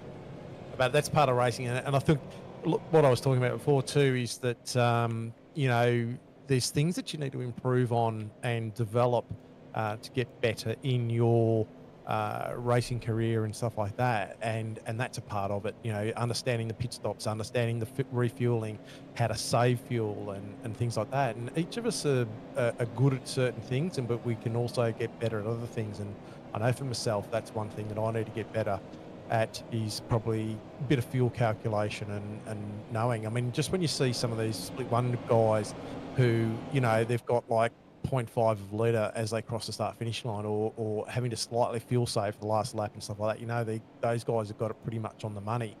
But I think I finished with about 5 litres left in the tank, which wasn't too bad, I guess, but you know, that's time in the pits that you can save. Yeah, I think being that it is a longer lap, there's a lot more opportunity to save that fuel. Plus, as well, there's probably no elevation changes here, being that the circuit is built on an old Air Force field, or an old airport. So there's no elevation changes at all. The only elevation this track gets is whenever SpaceX decides to launch a rocket during the Sebring 12 hour. That's about as close as we get to anything elevated, but possibly some heart rates as well. But I think for the reason this track you can save fuel around, again, you're not having to drive this thing up or downhill, where with Bathurst, for example, next week, it's pretty hard to save fuel driving up the hill. It's easier to save going down the hill, but you never really get that consistent save that you can get around here. It's also easy here to run, you know, on the clutch into corners at this track, because it's not too difficult to get the car actually slowed up. It's more or less how well does it grip up through corners. So it's easier to clutch around this place. It's easier to, you know, obviously under safety car, just run it in 6th gear and save the fuel naturally, as Matty's just pulled over to let the fuel pass. So he'll slot back into his position now that we've got that issue sorted out. And then we'll get ready to go green very, very shortly. So at this stage, I mean, for Jim and his mentality at this point, I think for him, he's just got to keep doing what he was doing. I mean, he was running a perfect race. You don't need to change anything up. Maybe change when you actually go green at the final corner. Maybe go a little bit later or a little bit earlier just to catch some of those drivers out.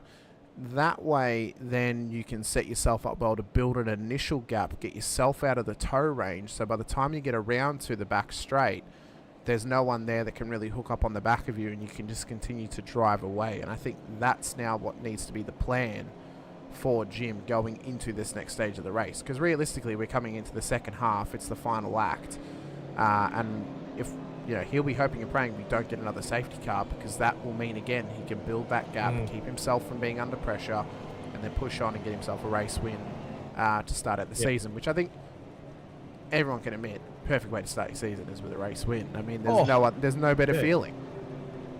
And look, you know, Jim would be sort of damn it, you know, I had that big 10-second gap and all sorts of stuff. But like you said before, is that, you know, he's in front at the moment. Now, he's in the box seat. The other thing that would be going through Jim's mind at the moment too would be, I did pull a gap on the guys behind me before. So, you know, you've got that in the back of your mind going, well, I can do it again. You know, but knowing the fact that when we do go racing again, you get that intense moment where, you know, all things are going to break loose, all hell's going to break loose, and, you know, people are going to try and pass us and lots of stuff. So if you can survive that first half a lap, resettle yourself, get yourself focused again, you know you're quick, you know you're going to pull a gap on the field, you know, so it's only at this point my mind is thinking that it's if I was in Jim's spot, it's mine to lose. You know, if I make a mistake, you know, I've got it there. I know what I have to do. I just have to actually just put it into play. And for the people behind, you know, they're going to be going, okay, well, you know, on the restart, we need to try and make sure we're there. We need to try and put our feet in the right position to sort of make a move if there's a mistake that happens. Yeah, and I think as well, I mean, you want to try and set yourself up for this restart period. And if you can maximize this restart, if you're in Jim's shoes, I mean, you pretty much got a fail-safe of you get to decide when to go. All the pressure's on Chad, because Chad has to be able to go with him. And Chad has to be able to follow him. The pressure's then on Simon as well, because if he picks when Jim goes, he can't go past Chad until the control line. So majority of the pressure at this stage is on Chad, because if he fails to get the start perfect, he's going to have Simon hot on his heels ready to pass him. He's going to have Alistair there, who's a non-contender at this point because he needs another pit stop. But they've got the likes of Ricky Hyde and Paul Burns who will work together, as well as Matt Scholl. So all three of the 801 sim racing cars inside of the top 10. You got Brian Minogue, who's a former race winner in Split 2. You got Damien Fisher, who we know has got some pace. And then you got Tim Mulford as well. We know Mulford's got pace, but again, he's in the same boat as Bales. He needs that second CPS. So then you look a little bit further down. You got Randall, you got Zeal, you got Cesar, former Split 1 driver.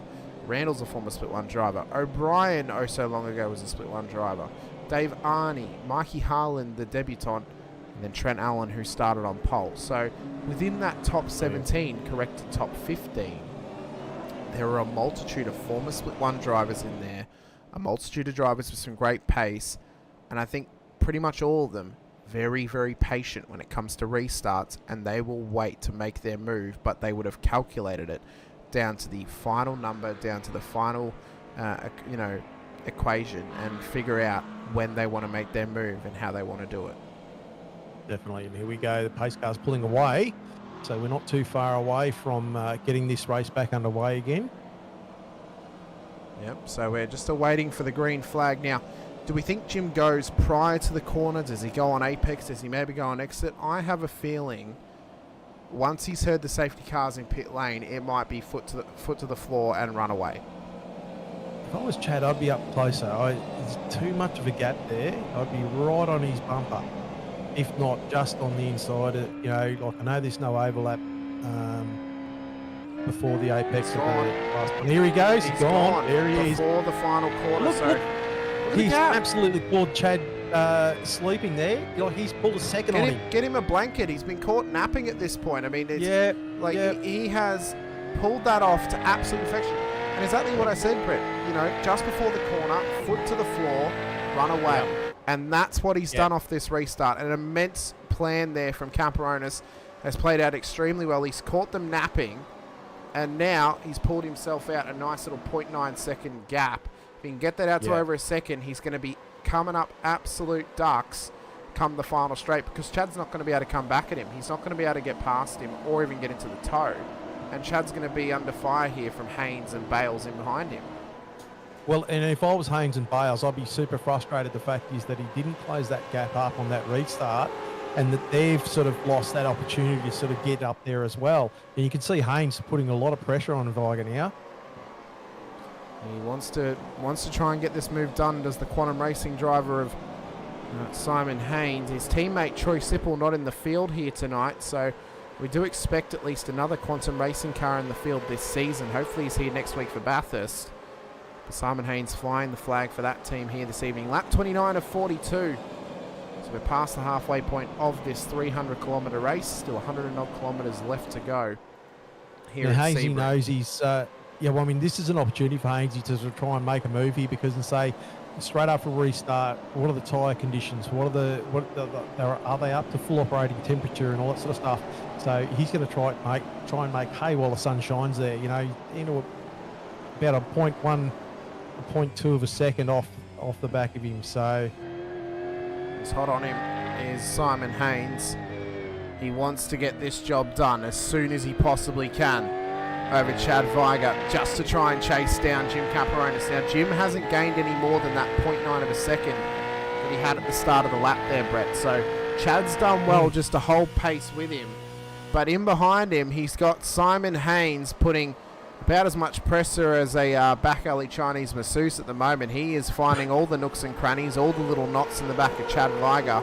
And pretty soon he's going to be able to break away past him and chase down Jim. You weren't prepared for that one, were you?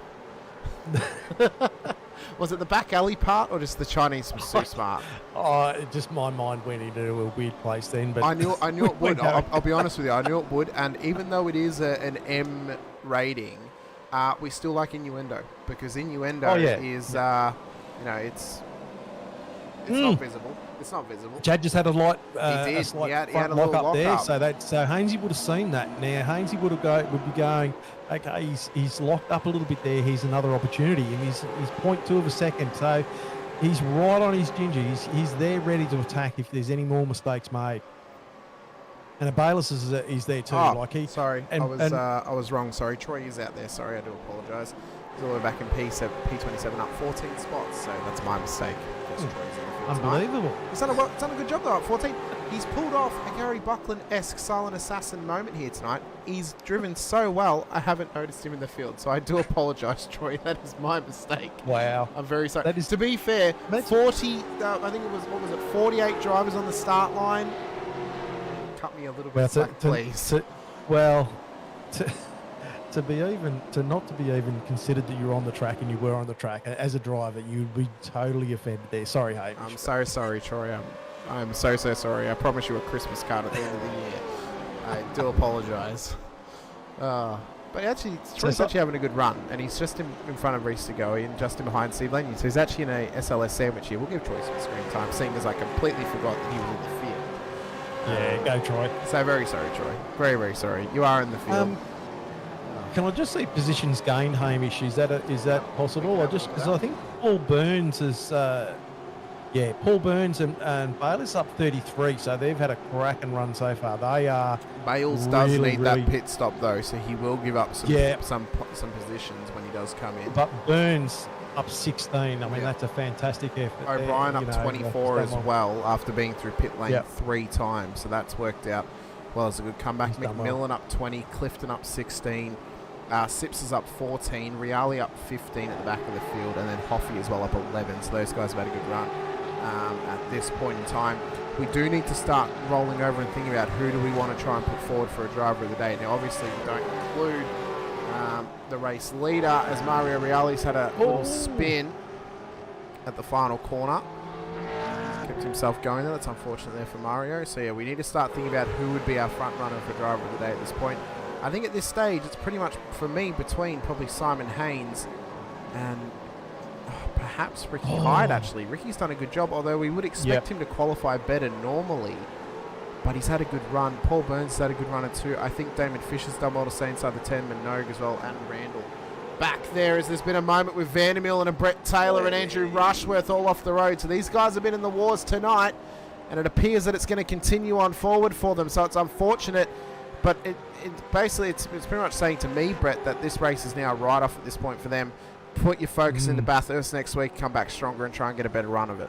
Yeah, all the biscuits have come out of the biscuit tin and they are crushed on the floor. Yeah. Yeah, and hearts have been broken by that. I mean, not the milk arrowroots, please. As Reese to go, he's gone into the off the road now and trying to get this thing back on track. So drivers have fallen by the wayside. Oh, it's starting to heat up. It is starting to heat up. So we're really, we're seeing some guys come unstuck here at the moment. We've still got 11 laps to run, and there's pressure all up and down this field at the moment. You can see just by the numbers that there is a whole heap of battle packs going on. So there's a whole lot of racing going on out there, and it's fantastic. We see Simon just having a little bit of a look on the outside there. Let's see if he's going to switch over to the inside and see if we can get a run on the front straight. And he wants it. Side by side. Yeah, look at him go. What a diggity dog. Here comes Simon Haynes down towards turn 1. Viger's got the inside line. Braking zone now. Viger gets it back past, but Haynes wants to come back at him still. How well can they survive this two-way battle? There's contact. Haynes has gone round. And is he going to hit the wall? No, but he's kept it going at this point. But it's still a wild ride, and there it is into the barrier. Race done for Haynes. Heartbroken. Yeah. That was, he was having a cracking run. And he's accidentally towed back to pit, so that's going to be race done for Simon Haynes, unfortunately. So now the question is, if Race Control find that at fault of Chad, that promotes Ricky Hyde to P2, and it will promote Paul Burns to P3. Because remembering that Alistair Bale still needs that second run through pit lane, or technically third run of the race through pit lane. So it's heartbreak. Yeah, hasn't that thrown a cat amongst the pigeons? I'll tell you. That is, yeah. Hainsey was going great then. I think, like the move was on. There was nothing wrong with the move, and I think there was just, unfortunately, cars coming together like magnets. Yeah, just that little bit of overlap just caught them out, and it's racing that happens. And again, if Chad's found at fault, I don't necessarily think there's 100% fault on him. I think he's just wrong place, wrong time. Unfortunately, as Monday's had it off too. So. We're not in the position to pick. No. We can give opinions, and if it was a live broadcast, we could break it down all we like. But realistically, the opinion that matters is that of race control, and they would have gone into that, every little angle, every little detail, and really moulded over. Because even from our one glance that we had, that's a difficult one to call. Because that. Hainsey would have been absolutely pumped, where he was on track, how his race was going at that point, and he would have known that he was able to put pressure on Chad. So he knew that in the closing laps he was going to make an opportunity there for himself, and he's had a great race up to that point, and that's just, my heart goes out to him because he is a great racer. Yeah, I think he's done an immense job, and there are a lot of positives to take away from this race. For him, as your brother's just had a little minor off track in the background, but he's kept it going. A lot of positives though for Simon to take out of that. I think he's had a great race tonight. An unfortunate moment has ended it for him, but again, take the positives away and apply them to Bathurst next week, because I think next week, if he can put the focus in, try and have a strong run again, even if he just tries to have a consistent run and doesn't try and push forward at the front of the field, that'll be a nice little rebuilding moment for him, as Michael Quain and Andrew Hoffman have had it coming together underneath the bridge down at just turn 6. So Quainy's had a moment, Hoffy's been involved. I'm not sure who was at fault, but they're both trying to pick up the pieces of the dropped puzzle. And now Quainy's been in the action tonight a number of times. He has indeed. I mean, of course, he's returned to Split 2 this season, was in Split 3 last season. Good to see him back up here with us. But just an unfortunate night for him, for the former Split 1 driver. And, and I think for majority of those out there who are watching, whether you're neutral or whether you're even in Split 2, I feel like a good season from Quainy is long overdue, and we're waiting for it to happen. Because we want him to have a good run and really fight for those front positions. Because when Quainy's been on, I think back to Fuji a couple of seasons ago when he first came back to Split 2, when he's on, he is on. And he is like so unstoppable, as Jason Fewens has had a little half run off track too. So they're dropping by the wayside. We would have gotten past the 10 p.m. marker at this point on race night. And we know that is a factor. We know that, the old tired bodies can sometimes start to break away past 10 p.m. So it is a major factor for these drivers. I know you laugh, Brett, but you're surprisingly, quite often it happens. I just find it hard coming from a young fella, Trust me, I get tired past 10 p.m, Brett. I'll be honest with you. I start to wind down in bed by 11. Even, that's how it works. Look, and look, there's still plenty of racing on track. Look, just have a look at, we don't have to go up there, but Jim's sort of pulled a 4.5 second lead again. So he's gone back to status quo, he's just punching away the laps there, and he's actually moving forward. So Jim would be, at this point, he would be just simmering in his own juices at this stage, just knowing the fact that he's been able to gap the field again. And take that pressure off for himself. But I'll tell you what, there's still a lot of racing to go on back in this field. A lot of racing and a lot of battling happening as well. We sit with this one here. It's all being led by Trent Allen, who's got Halil Cesar a little bit further up the road from him. Brent O'Brien is under pressure now from Dave Arney. Chris Blanchard's in this too. Mikey Harlan, who unfortunately overfueled his car in the pit stop by +3 laps. He had it set to a NASCAR fill instead of a supercars fill, and unfortunately has now dropped further back in the field. So what could have been for him here tonight, still opportunity there to come back and maybe get some crucial positions made. Mick Clifton hot on his heels in P18 as well. Matt McMillan is in P19, and then yourself, Brett, makes up the top 20. A good effort from you here tonight, up 4 positions. Yep, look at me go. You've done well for yourself. Matty and I had a great race, a great run here. I think before the second lot of stops there, and actually after. So yeah, we were going well. I think a lap previously, I think I got a little bit sideways out of one of the corners and lost a bit of time behind Matt. But yeah, we had a great little battle towards the end of this race. So that was great. You can see as well, Pete Baxter and Steve Lanyon are battling too. Dave Arney is trying to get this job done around the outside of Brenton O'Brien. Blanchard wants to get involved as well. So a couple of the previous mainstay teams of the veterans in ERT and PER and WKMP are all involved. There's even an Accelerate Sim Racing car in that shot as well. So, you know, all of the teams that once had a mainstay part in Vets. Speaking of mainstay parts, here's a throwback for you, Brett. And I'm not sure if you were around in Vets at the time. You very well may have been. For a team that used to be in Vets, I'm not even sure if they're still a thing. I think it was Scorpion Esports. I know Taipan Esports are a thing, but I think it was Scorpions was another team many, many moons ago. I think back in like season 12. I haven't been with the Vets that long. No, there's a deep cut for anyone who has been around that long. Who remembers the racing team Scorpions? I can't remember what their exact team name was, as I wasn't broadcasting at the time. But yes, there's a little deep cut for you from the history of the Vets. Harlan putting a bit of pressure on Dave Arney there too. So that was a nice little run there he had. He's had to back out of it though.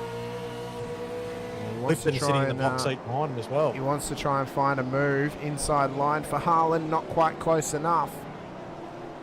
Manages to sit with them as well as Clifton's still with him. O'Brien with a little bit of a blinking issue here. We've got 7 laps to go when we cross the line for Jim Caparonis at the front of the field, with a 5-second lead in hand over Chad Viger at this stage. But there is an asterisk over that of, is there impending doom for Chad where he has to run that car through pit lane for the moment with Simon Haynes? That is definitely getting investigated from race control, and whether he remains on the podium or not. And you have a feeling if he is called at fault, he may run this penalty all the way to the 3-lap limit, where he then finally comes in to do it, because you wouldn't want to come in straight away just in case you end up dropping further back.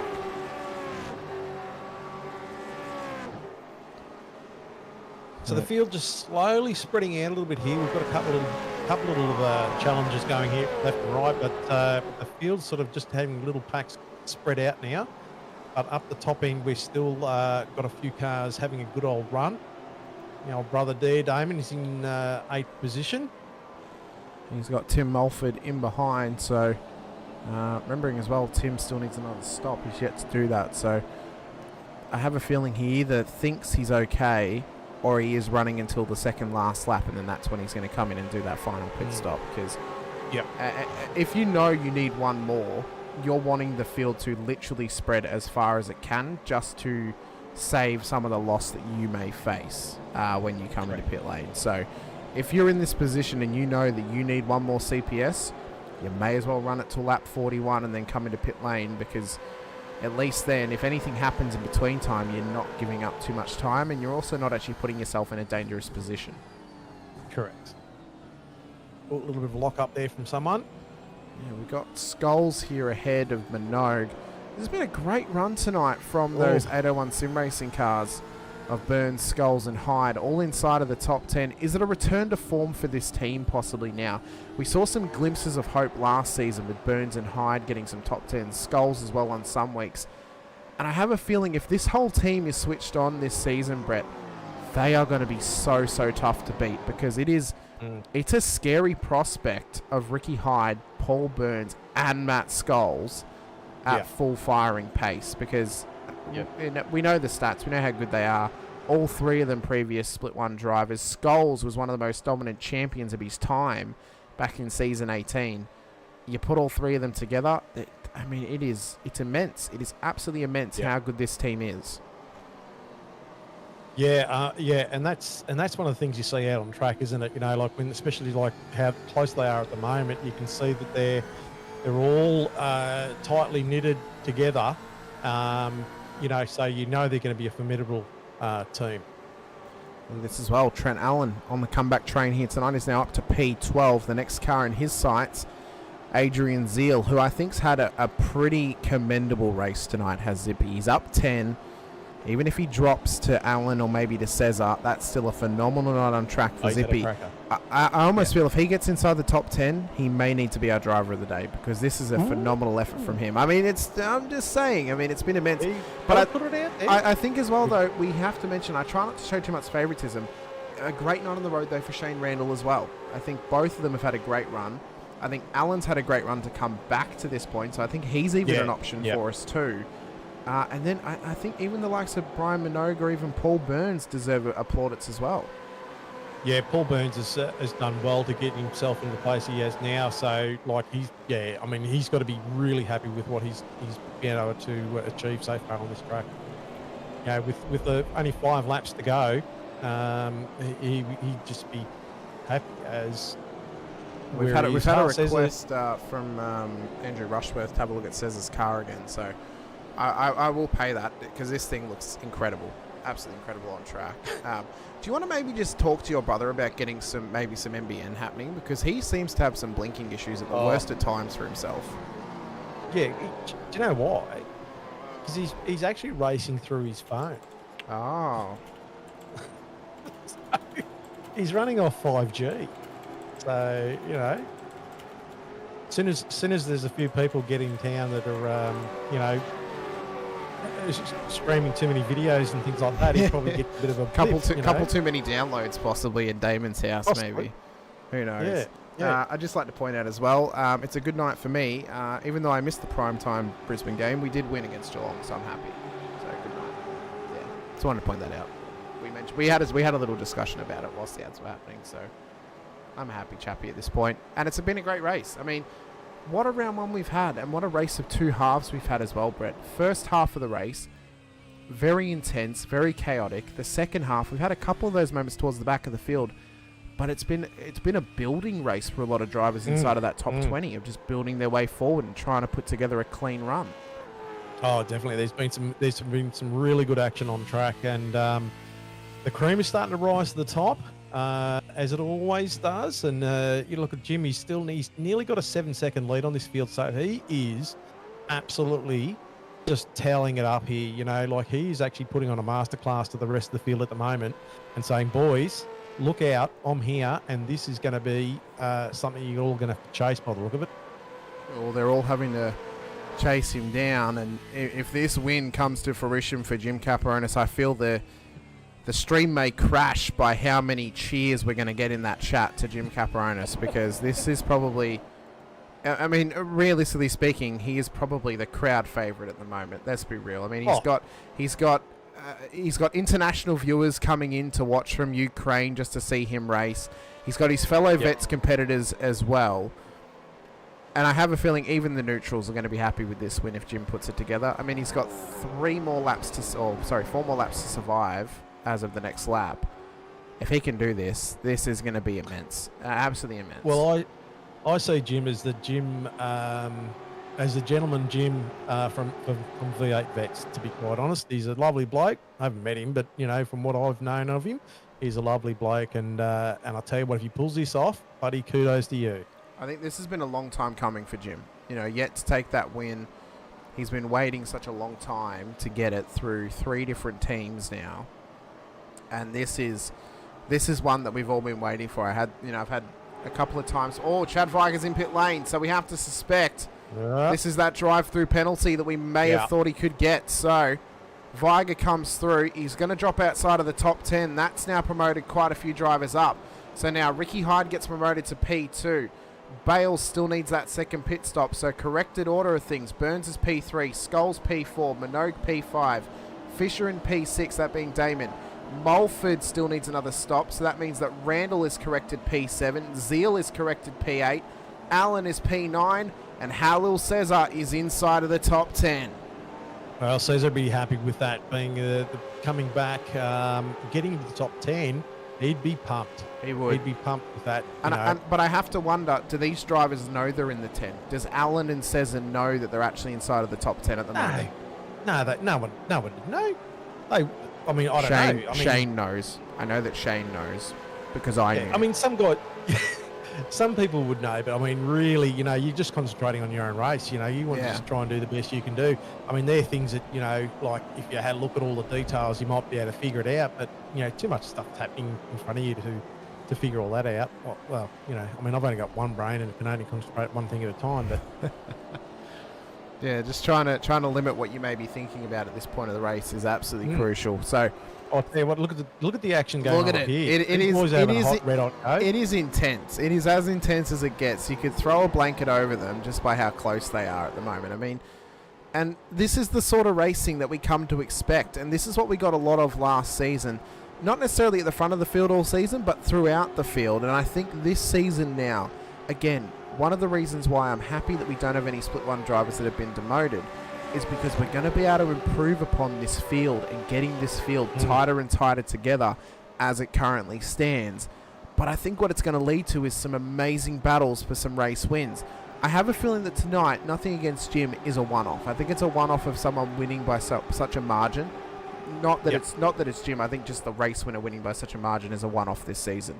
I think we're going to have some races which are going to go down to the absolute wire, late safety cars, late moments that could occur, and I think it's going to be one of the all-time best seasons we've ever had. I think on par with season 20, season 21, even season 17, I think this is going to go down as one of the all-time greats, and I think we're going to be in for a close championship. I don't think we're going to hit our championship winner with 7 race wins again this season. I don't think that record is going to be tied or broken for quite a long time. It was quite an immense effort from Logan Barnett to do that last season. I think we're going to get an opportunity there where it may be we get a couple of multi-time race winners, maybe a couple of first-time race winners. I mean, if Jim wins tonight, that's already one box ticked. But we may get into a scenario where we have, a Ricky Hyde winning one week, a Burns winning another, a Trent Allen or whoever it may be. And I don't think we're actually going to know who's in this championship battle until maybe even the end of round 5. And I think that's when we're really going to see it come together. Well, there's a lot of drives. Just we see Hyde getting sideways out of that turn as well as Bales a bit. But we've got to remember there was a few guys taken out in that first couple of the first couple of turns that could have been up here. So they're drivers that had pace and things like that, and just haven't been able to punch their way back up the front. Tim Allen, like you put him back up there, and he's going to be really hot to trot. So. Yeah, I mean, look, things are going to happen during a race, but yeah, it's look, this championship is really wide open right now. So apparently, Revolutionary Racing is going to be sponsored by Home Improvement next season because it is Tim Allen driving the car, not Trent Allen, apparently, according to Brett. Yeah. You said Tim Allen instead of Trent. Did Allen. I? Sorry. Trent. Sorry, my bad. Hey. Mistakes are going to be made. It happens. It's not the first time, and it's not going to be the last. I think I've actually commentated a whole battle once where I thought Rick Viger was Chad Viger, and then I was told it was me, and I'm like, oh, I'm very, very sorry. So it happens. It happens to the best of us. Yeah. It's okay. Hey, I don't even know where I got that from, but anyway. Stephen, I love it when people prove me wrong because it means that they're doing better than what I thought they could, and it means that they're doing a great job. That's what I hope for. I want everyone to prove me wrong. I do. I don't. For a sim racer, based on my opinion of how well someone could do, I don't want to be proven right. I want to be proven wrong. I want someone to do better than what I predict them to do. If Jim's going to go on and win every single race this season, fantastic. Happy days. That is immense. Absolutely chubby immense. Buns for everyone. Yeah, chubby buns for everyone at that point as well. No. I know, Andrew. I know. I'm just saying. I love it when people prove me wrong because again, it means you're doing a great job. If you can prove a commentator or an opinionist wrong, we're all human. If you can prove an opinionist or a commentator wrong, you're doing the right thing, and that's what we expect. It's for drivers to do the right thing and do well. Jim's got to be thinking about what's happening at the moment because he's now 8 seconds out. And is he on his final lap yet? He's got one to go. One to go when he crosses the line. He's coming up to the white line, so the penultimate lap, he has got to be pumping himself right up as he comes onto this last lap very shortly. And it's as I said before, it's his race to lose. It is. He's had an absolute cracker. He has indeed, but look at this gaggle of cars still battling all the way to the end. You got some lap traffic and Sean Cullen in there that could spice things up as he gets out of the way of them. But you've got the likes. Oh, hang on, Brenton O'Brien's just had a moment. He's off the track down at Lamar Corner. That's not where you want to be, Brenton. Gets it going again. Oh, it's a shame for him. Mikey Harlan now under pressure though, so the debutante feeling the pressure. Down towards turn 17. Big dive on the inside of Blanchard.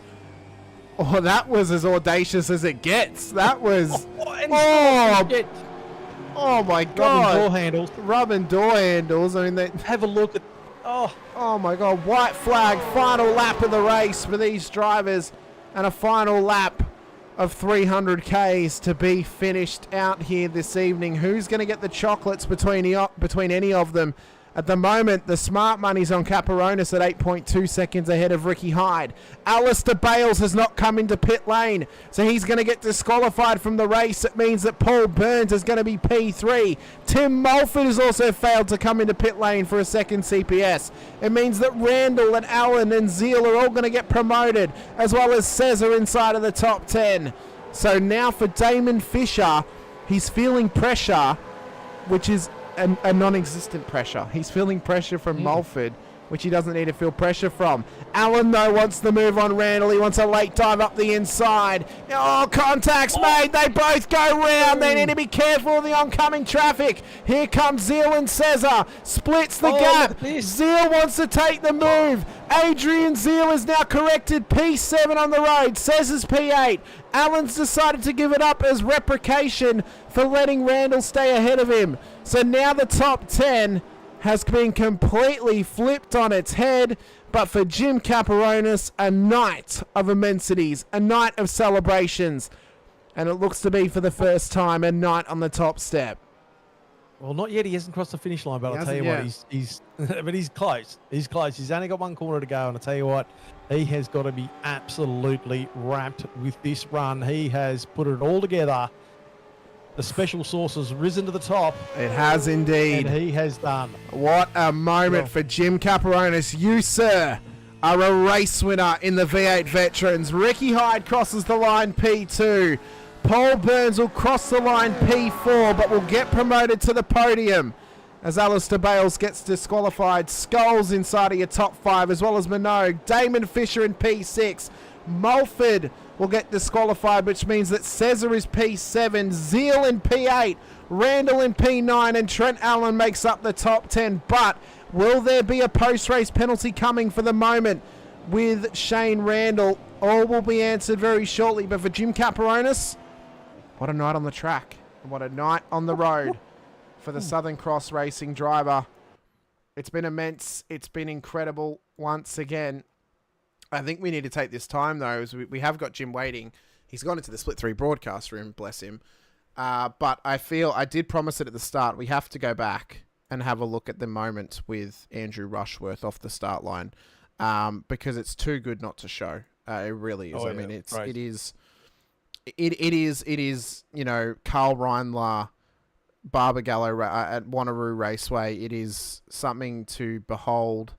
And you know, Lorne actually messaged me and asked me not to go too hard on him, and I said, you know what, Lorne, I've seen what happened. That was no one's fault. That was just an unfortunate moment, and it's just one of those things. It does. It all happens. Look, I've had a teammate in front of me on a starting grid that left his pit limiter on. So, you know, stuff happens. So that's fine, Lorne. There's Lorne there. I want to find the perfect camera angle. I reckon it'd be I think it's there. Maybe TV3. inside the car. Or do you want to see inside the car? I want to see. We can go back and have a look. So all the cars are moving out of the way, and then look at that, Rushy, nowhere to go. So I mean, just unfortunate. So unfortunate, and then everyone else is just scrambling for a move and trying to get out of the way. Let's check out Rushy's POV of this, because this right here is as intense as it gets. Green flag. He's got a reasonable start there, so he's going. Yeah, we're going right here. And it's just nowhere to go. No room for taking evasive action. It's just such a shame. But that's And racing. It's one of those things. He did a good job to hold brakes there too, so that was good. But yeah, I mean, look, it's hard to start a race like that, isn't it? You know. It really is. It really, really is. So, let's just quickly take this time though, just to pick up a moment later in the race, so we can show this off properly. So, for the first time at the top step of the podium for Southern Cross Racing, we have Jim. I can't drag him out of there. Jim, you need to go into the green room. I can't drag you away from the broadcast room. We may have to join him in there, Brett. Well, I can go down and tell him to come up. Hang on a second. Yeah, go do that. Yeah. He needs to go into the green room for split 2. Yeah. All right. Give me a sec. So as we await Jim to find the green room channel, we'll be able to drag him in very, very shortly for a quick chat. Otherwise, we may just join him down there in the other booth, possibly. It's only one door down. Okay. So, does he know where the green room channel is? Well, I said to him, go to the green room for split 2. Where did he go? He's disconnected. He must be trying to find it. Oh.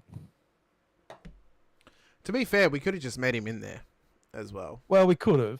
But I thought, for goodness sake. Ah, there we go. We got him. Yeah, there he goes. He's Mr. Caperonis knocking on the wrong doors, finally knocked on ours. Sir, you are a race winner. Congratulations. What? I mean, I think everyone loved when that happened. I heard the messages over the post-race radio, just plaudits of congratulations. And for myself and Brett, congratulations on an amazing night and your very first win here in the Vets. And I believe, in Split 2 at least, Southern Cross Racing's first win since becoming a team. So congratulations. You guys,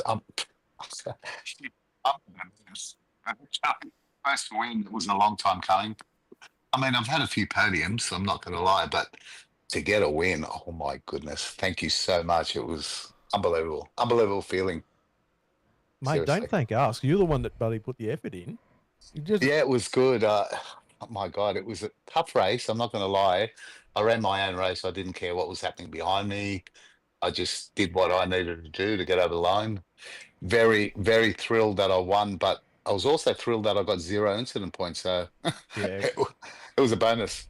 Oh, well, I mean, and what were your thoughts as you were going into that, coming out of that last safety car? What were the thoughts going through your mind, knowing the fact is that you just come off a 10-second gap to the guys behind you? What was going through your mind at that point? When the safety car came, my thought was when you were about to go green for the last time, so you had that last stint. Yeah. Well, I was thinking about that throughout the last lap when I heard the safety car was going to come in. I was thinking, okay, usually people hold off everybody. As soon as I heard that safety car said safety car's now in, bang, I took off because I knew I'd catch them napping. Yeah. Because usually people think, oh, you know, they're going to keep going and then try and accelerate later. But no, I took off straight away, and I was lucky enough to get a second gap. Oh, yeah, and immediately get almost a second gap. You know, that would have taken the pressure off immediately, especially coming into that first couple of corners. You know, you would have taken the pressure off yourself and get yourself back into that rhythm. Oh, most definitely. Chad is a great driver. I have a lot of respect for him. He races hard, and I was worried that if he's anywhere near me, like it could be on for young and old. But I knew if I could get a gap on him for this race at least, I knew I could sort of pull away. But yeah, so thank goodness I got that gap. I caught him napping, unfortunately, and I got away, which was good.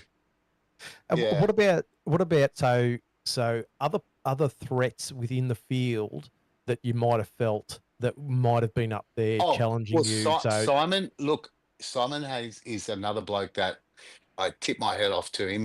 He's such a great driver, and his time will come, and he is a big threat even in this season. I'm telling you, he's going to be right up there. So I'll have some good competition with him and the rest of the field. There's a lot of guys. There's a lot of quality drivers in this league. A lot, and especially in Split 2, it's so competitive. I just got fortunate this race that I managed to, pull away. But let me tell you, it's going to be tough throughout the whole season. There is probably 30 drivers that could win this race in Split 2. That's how tight it is. Yeah. literally. And you see that in the times, in the qualifying times, and the race Yes, times during the yes. week. You can see that everyone's, like I think there was 27 drivers that were split by a second. I And know. when it comes down to that, it's Crazy. pretty intense. Yeah, no, it's good. I think Paul, Congratulations, Jim. You've Paul Burns is another one. He's such Yep. a great, and I got so much respect for that guy. Your brother, there's so many good drivers that you have to really, really work hard to try and keep up with everybody. Seriously, I have to work. I'm not a natural. I have to practice a lot to keep up with these little spring chickens. And Seriously. you know what, that's what makes the victory more sweet. Is the Yeah, fact is I that put in a lot of laps. Yeah. exactly. Yeah, exactly. And I mean, I don't know about yourself, Jim, but I know when I start doing my practice routine, which is about a week out from each race, obviously. I set myself little goals to sort of get improve faster and faster and faster. By the end of the Wednesday or Thursday, you go, okay, I'm around about where I want to be. Yeah. Yeah. Yeah. And some guys just go straight in there and they're like 3 seconds faster than you go. I've got a lot of work to do. Yeah. Yeah. That But I'll happens to tell you me what, because it takes me ages. your pace though, Jim, has leveled up. Has definitely leveled up. Yeah. And mate, congratulations to you. You've had a Thanks, great mate. run tonight, and I know your team are stoked for you, and I am Yeah. too. Well done, mate. Yeah, I'm stoked for my team. Look, I just wanted to, welcome you to the, commentary. Like you're amazing, and you couldn't do it with anybody better than the maestro of commentary, Hamish. He's been really good. I mean, I thought you had some big boots to fill with, taking over Scott Campbell, but mate, you've been amazing. So congratulations. Yeah, it seemed Oh, natural thanks, to Jim. me. Seemed really natural. Look, I just wanted to thank my teammates before I say anything else. Yeah. My teammate, especially Hoff, like he's had a really Hoff is a very fast driver. He's had a lot of bad luck lately. And it's getting to his head and it's affecting him. And I'm trying to get him out of that headspace because he is very quick. But he's just had a little bit of bad luck and it's getting to him, and we got to pull him out of there. The whole team is pretty amazing. We work hard as a team. We train a lot together. We get out on track and we do laps. We're not hot lappers. We like to practice, and I practice a lot with the other team players too. I just want to run around and do race pace laps. I'm not about doing hot laps to get the fastest time. I love ask your brother. I love just getting out there and doing race pace laps because that's how you develop your craft. Definitely, 100%. Not by doing a hot lap to try and get the quickest time. That's not me. Yep. And look, yeah. I think some people, Jim, they get too tied up in their head, and what I mean by that is that they start to overthink everything and stuff like that. Yeah. And they need to bring it back to basics and stop overthinking it, and just get out there and enjoy your racing and enjoy the challenges that come with it without overthinking it. And sometimes that sort of gets in the way. Yeah. Look, I don't put any pressure on myself, nor do I get nervous. The only thing I only worry about is, oh my God, I want to have a clean race. I don't want to take anybody out, and I'm normally pretty good at that. I'm pretty gentlemanly like on the track, as most people would know. And I don't take many chances or risks.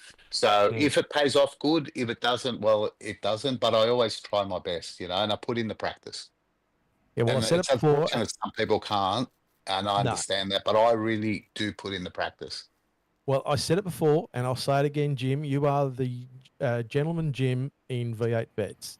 Oh, you're a champion. Thank you, Brett. I really appreciate that. For the first time as well, Jim, you've got the illustrious orange number next to your name. Yoo-hoo! And in and to point this out as well, not to put any more pressure on you. In the Gen 3 car, as soon as someone gets the orange number, they haven't lost it in Split 2. Oh, wow. Yep. Look, To be fair, Hamish? that's only Logan, which was last season, but but Logan is an alien. yeah, I'm no he is. alien. He is an alien. He's an absolute He's an alien. alien. Oh, he I'm a is. 60-year-old man, like with riddled in arthritis, yet still practicing and racing and competing. I don't care. I'm happy that I've had this one win. If I don't have any more wins, you know what? I don't care. As long as I'm consistent throughout the season and keep getting good finishes like I was last season. I was pretty consistent. You were, I yeah. think I only had one thing. I finished okay overall. I got close up the top there, and that's all I want. I don't care what I win. I'm happy to say I've won one race and that's it. Don't bother I'll me. tell you what. I'll tell you what now, Jim. You need to just take a photo and send it to the printers. I'll leave that up to Reg James. No, but thank you guys. I really appreciate it. No worries, Jim. was a Thank good you. battle. Thank you so much for coming and have a chat to us. Best of luck next week at Thank you. Bathurst. We look forward to seeing how you go, and we'll see Yeah, if you thank can you can back it up with another good performance, whether it's another win, a podium, or even just top 5. We look forward to seeing how you go. Thanks, guys. Can I just mention a sponsor of ours? Yeah, no worries that's at all. come in? No worries at all. Well, I want to thank Chubby Buns, of course. Oh, I should be thanking myself, shouldn't I? Anyway, I want to thank Flash Me Photo Boots. That is a family-run business that cater to all type of events with top-quality instant photos. Those people that go around and supply props and all that, and for weddings and events and shit like that. Yeah, I just want to give them a big shout out because they're doing it really well. And if anybody's in New South Wales that want to give them a go, please do so. They're a great bunch of people. Very good, Jim. Well, we look forward to seeing how you go next week and throughout the rest of the season. Congratulations on your first win and being the championship leader to start out season 23. Hopefully we can continue having you up the front of the field for the majority of this season, but enjoy your preparations and your practice for Bathurst, and we'll see you when you're out on track at Mount Panorama. Thanks, guys, and Team SCR. Well done, Jim. See you guys. Congratulations, Thank mate. you. See you, mate. Go and enjoy. Bye-bye. Bye-bye. Oh, couldn't have happened to a nicer bloke, could it, Brett? Couldn't have happened to a nicer bloke. Top bloke. He's a great bloke. Yeah, We've really good. So happy for him. We've also got to figure out who we want to give our Driver of the Day award to, and I think, there's a couple of names on the front of that list. I think if Trent Allen hadn't have had that moment on the last lap, I would have definitely put him forward. But I think that last lap moment's probably hurt him a little bit. I think the likes of Adrian Zeal, Halil Cesar, and Shane Randall are probably at the top of my list at the moment. Is there anyone else outside of those drivers who maybe you think it could go to this week? I was just thinking that I would like to put Simon Haynes up for it. I know he didn't finish where he wanted to finish, and I know he sort of he disconnected, towed without permission, lots of stuff. But I just think he was in a position, he got himself up the top end of the field. I don't know. I mean, look, there's heaps of drivers out there that you want to put forward, and I just my heart breaks for Simon a bit. I think if that incident didn't happen, I think he would have been, whether he could have chased down Jim or not, I don't know, but he definitely would have had a fantastic finish. So I don't know. Can I do that? Can I put him up? I think you can. We'll put those 4 names to the chat for the Driver of the Day award. We only want to see these 4 names in the chat. Anyone else, well, the vote is null and void, unfortunately. So Simon Haynes, Adrian Zeal, Shane Randall, or Halil Cesar, who do you guys think deserves the Driver of the Day award? I think they're all just as deserving of each other. For Halil to come back into the series and do so well, for Zippy to continue his run forward, for Shane to get back up to pace, and for Simon Haynes to get back to good form aside from that moment in the wall. I think all 4 of them are just as deserving as each other. I have just realised what I've just done, because the majority of Team AJR is in the chat, and that's going to be about 10 votes to Zippy. So the good news is, once someone wins it, they can't win it again. So if Zippy wins it tonight, he's guaranteed to get an award at the end of the season, and he's got himself a Driver of the Day award. He's looking like the hot favourite at the moment is Zippy, which he has had a great run to get inside of the top 10. So he's done well for himself. Coffee Zippy. Yeah. I think. Come on, guys. Let's load it up. Everyone is filling the chat with Zippy at the moment. I'm happy to call it and he didn't run it. Actually, that's a good point. Zippy didn't run it a field. That's probably the best point anyone could ever make. To be honest with you. So I think for our Chubby Buns Driver of the Day here this evening, for his first top 10 of the season, it is going to go the way of Adrian Zippy Zeal of Team AJR, and an incredible race to get inside of the top 10. Did get 2 free positions off of a moment on the last lap, but to put himself in that position to gain those 2 spots he had to have a great race up until that point. So it was an incredible effort from Zippy. Hopefully he can continue this run now and get some more top 10 finishes throughout the season. But as I said, yeah, big congratulations to Adrian Zeal, being our first Chubby Buns Burgers driver of the day here for season 23. And I'll tell you what, everyone, if you can actually put your smash the like and subscribe button while you're on there, let's get us some exposure as well. Yeah. So and look at the rooster on his bonnet. I know, just a big cock on that bonnet from Adrian Zeal. But yeah, and wherever you may be watching from, and we do appreciate you guys watching along with us, of course, as well, whether you're watching on the V8 Veterans channel or you're watching over on Infinity Broadcasting as well. We appreciate your time, appreciate you being here with us once again this season. As I said, 9 rounds to go. Plenty of time for drivers to make mistakes and to get themselves sorted going forward as well. Next week on the ticket, we've got the one, the only Mount Panorama Bathurst for round 2. You guys don't want to miss out on that one. So be sure to hit the like button, the subscribe, the bell icon as well, whether you're on the V8 Veterans channel or the Infinity Broadcasting channel on YouTube. Going to get every single round live right here on Saturday nights, 8:30 p.m. Australian Eastern Daylight Savings Time. But I'm Hamish Munro with Brett Fisher alongside. Appreciate your time. Appreciate you being here with us once again. A big thank you to all of our series sponsors, including Racecraft Simulations, the title sponsor, as well to Logitech G, Parramatta Isuzu, Player One Sim Gear, Nova Sim Sports, Sudspeed Gloves, LGC Images, and Chubby Buns Burgers for providing the Driver of the Day award tonight. It went to Team AJR's Adrian Zeal. Next week, it could go to you. But until then, stay safe, drive hard, and as always, bye for now.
The Racing Series is a new milestone in Logitech G.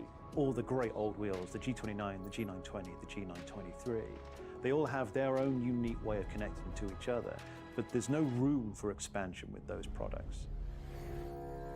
So the question arose was, what if we were to give the opportunity for the racer to switch out from a drifting wheel to a GT rim? With the wheel hubs that we've created, that's got a very specific button set, but you can replace any of the steering wheels. And the real lovely aspect to this was we could give the user, driver and the racer the opportunity to experience different genres of race. That allows drivers to craft high quality, customized setups that resonate with your individual racing style. When we start with the design, we always start sketching. Very often, once we've got sketches, we start discussing with engineering.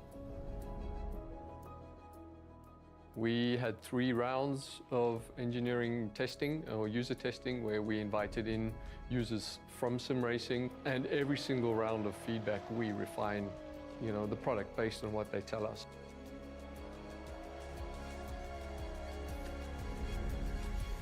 In the sim racing lab, again, we're going to use data to really analyze what a driver needs. We've used everything from eye tracking to the inputs from the pedals, the inputs from the, let's say, input devices, the wheel and the pedals, the shifter.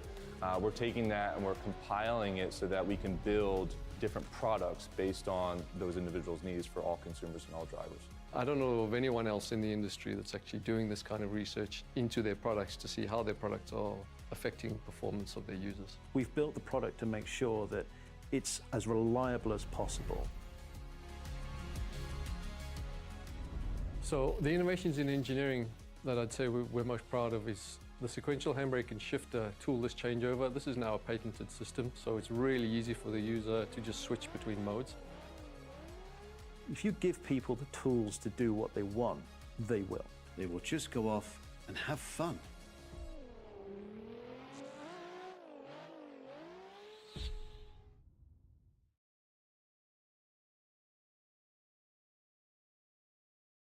Introducing the Rackraft PT1, custom-built full chassis racing simulator.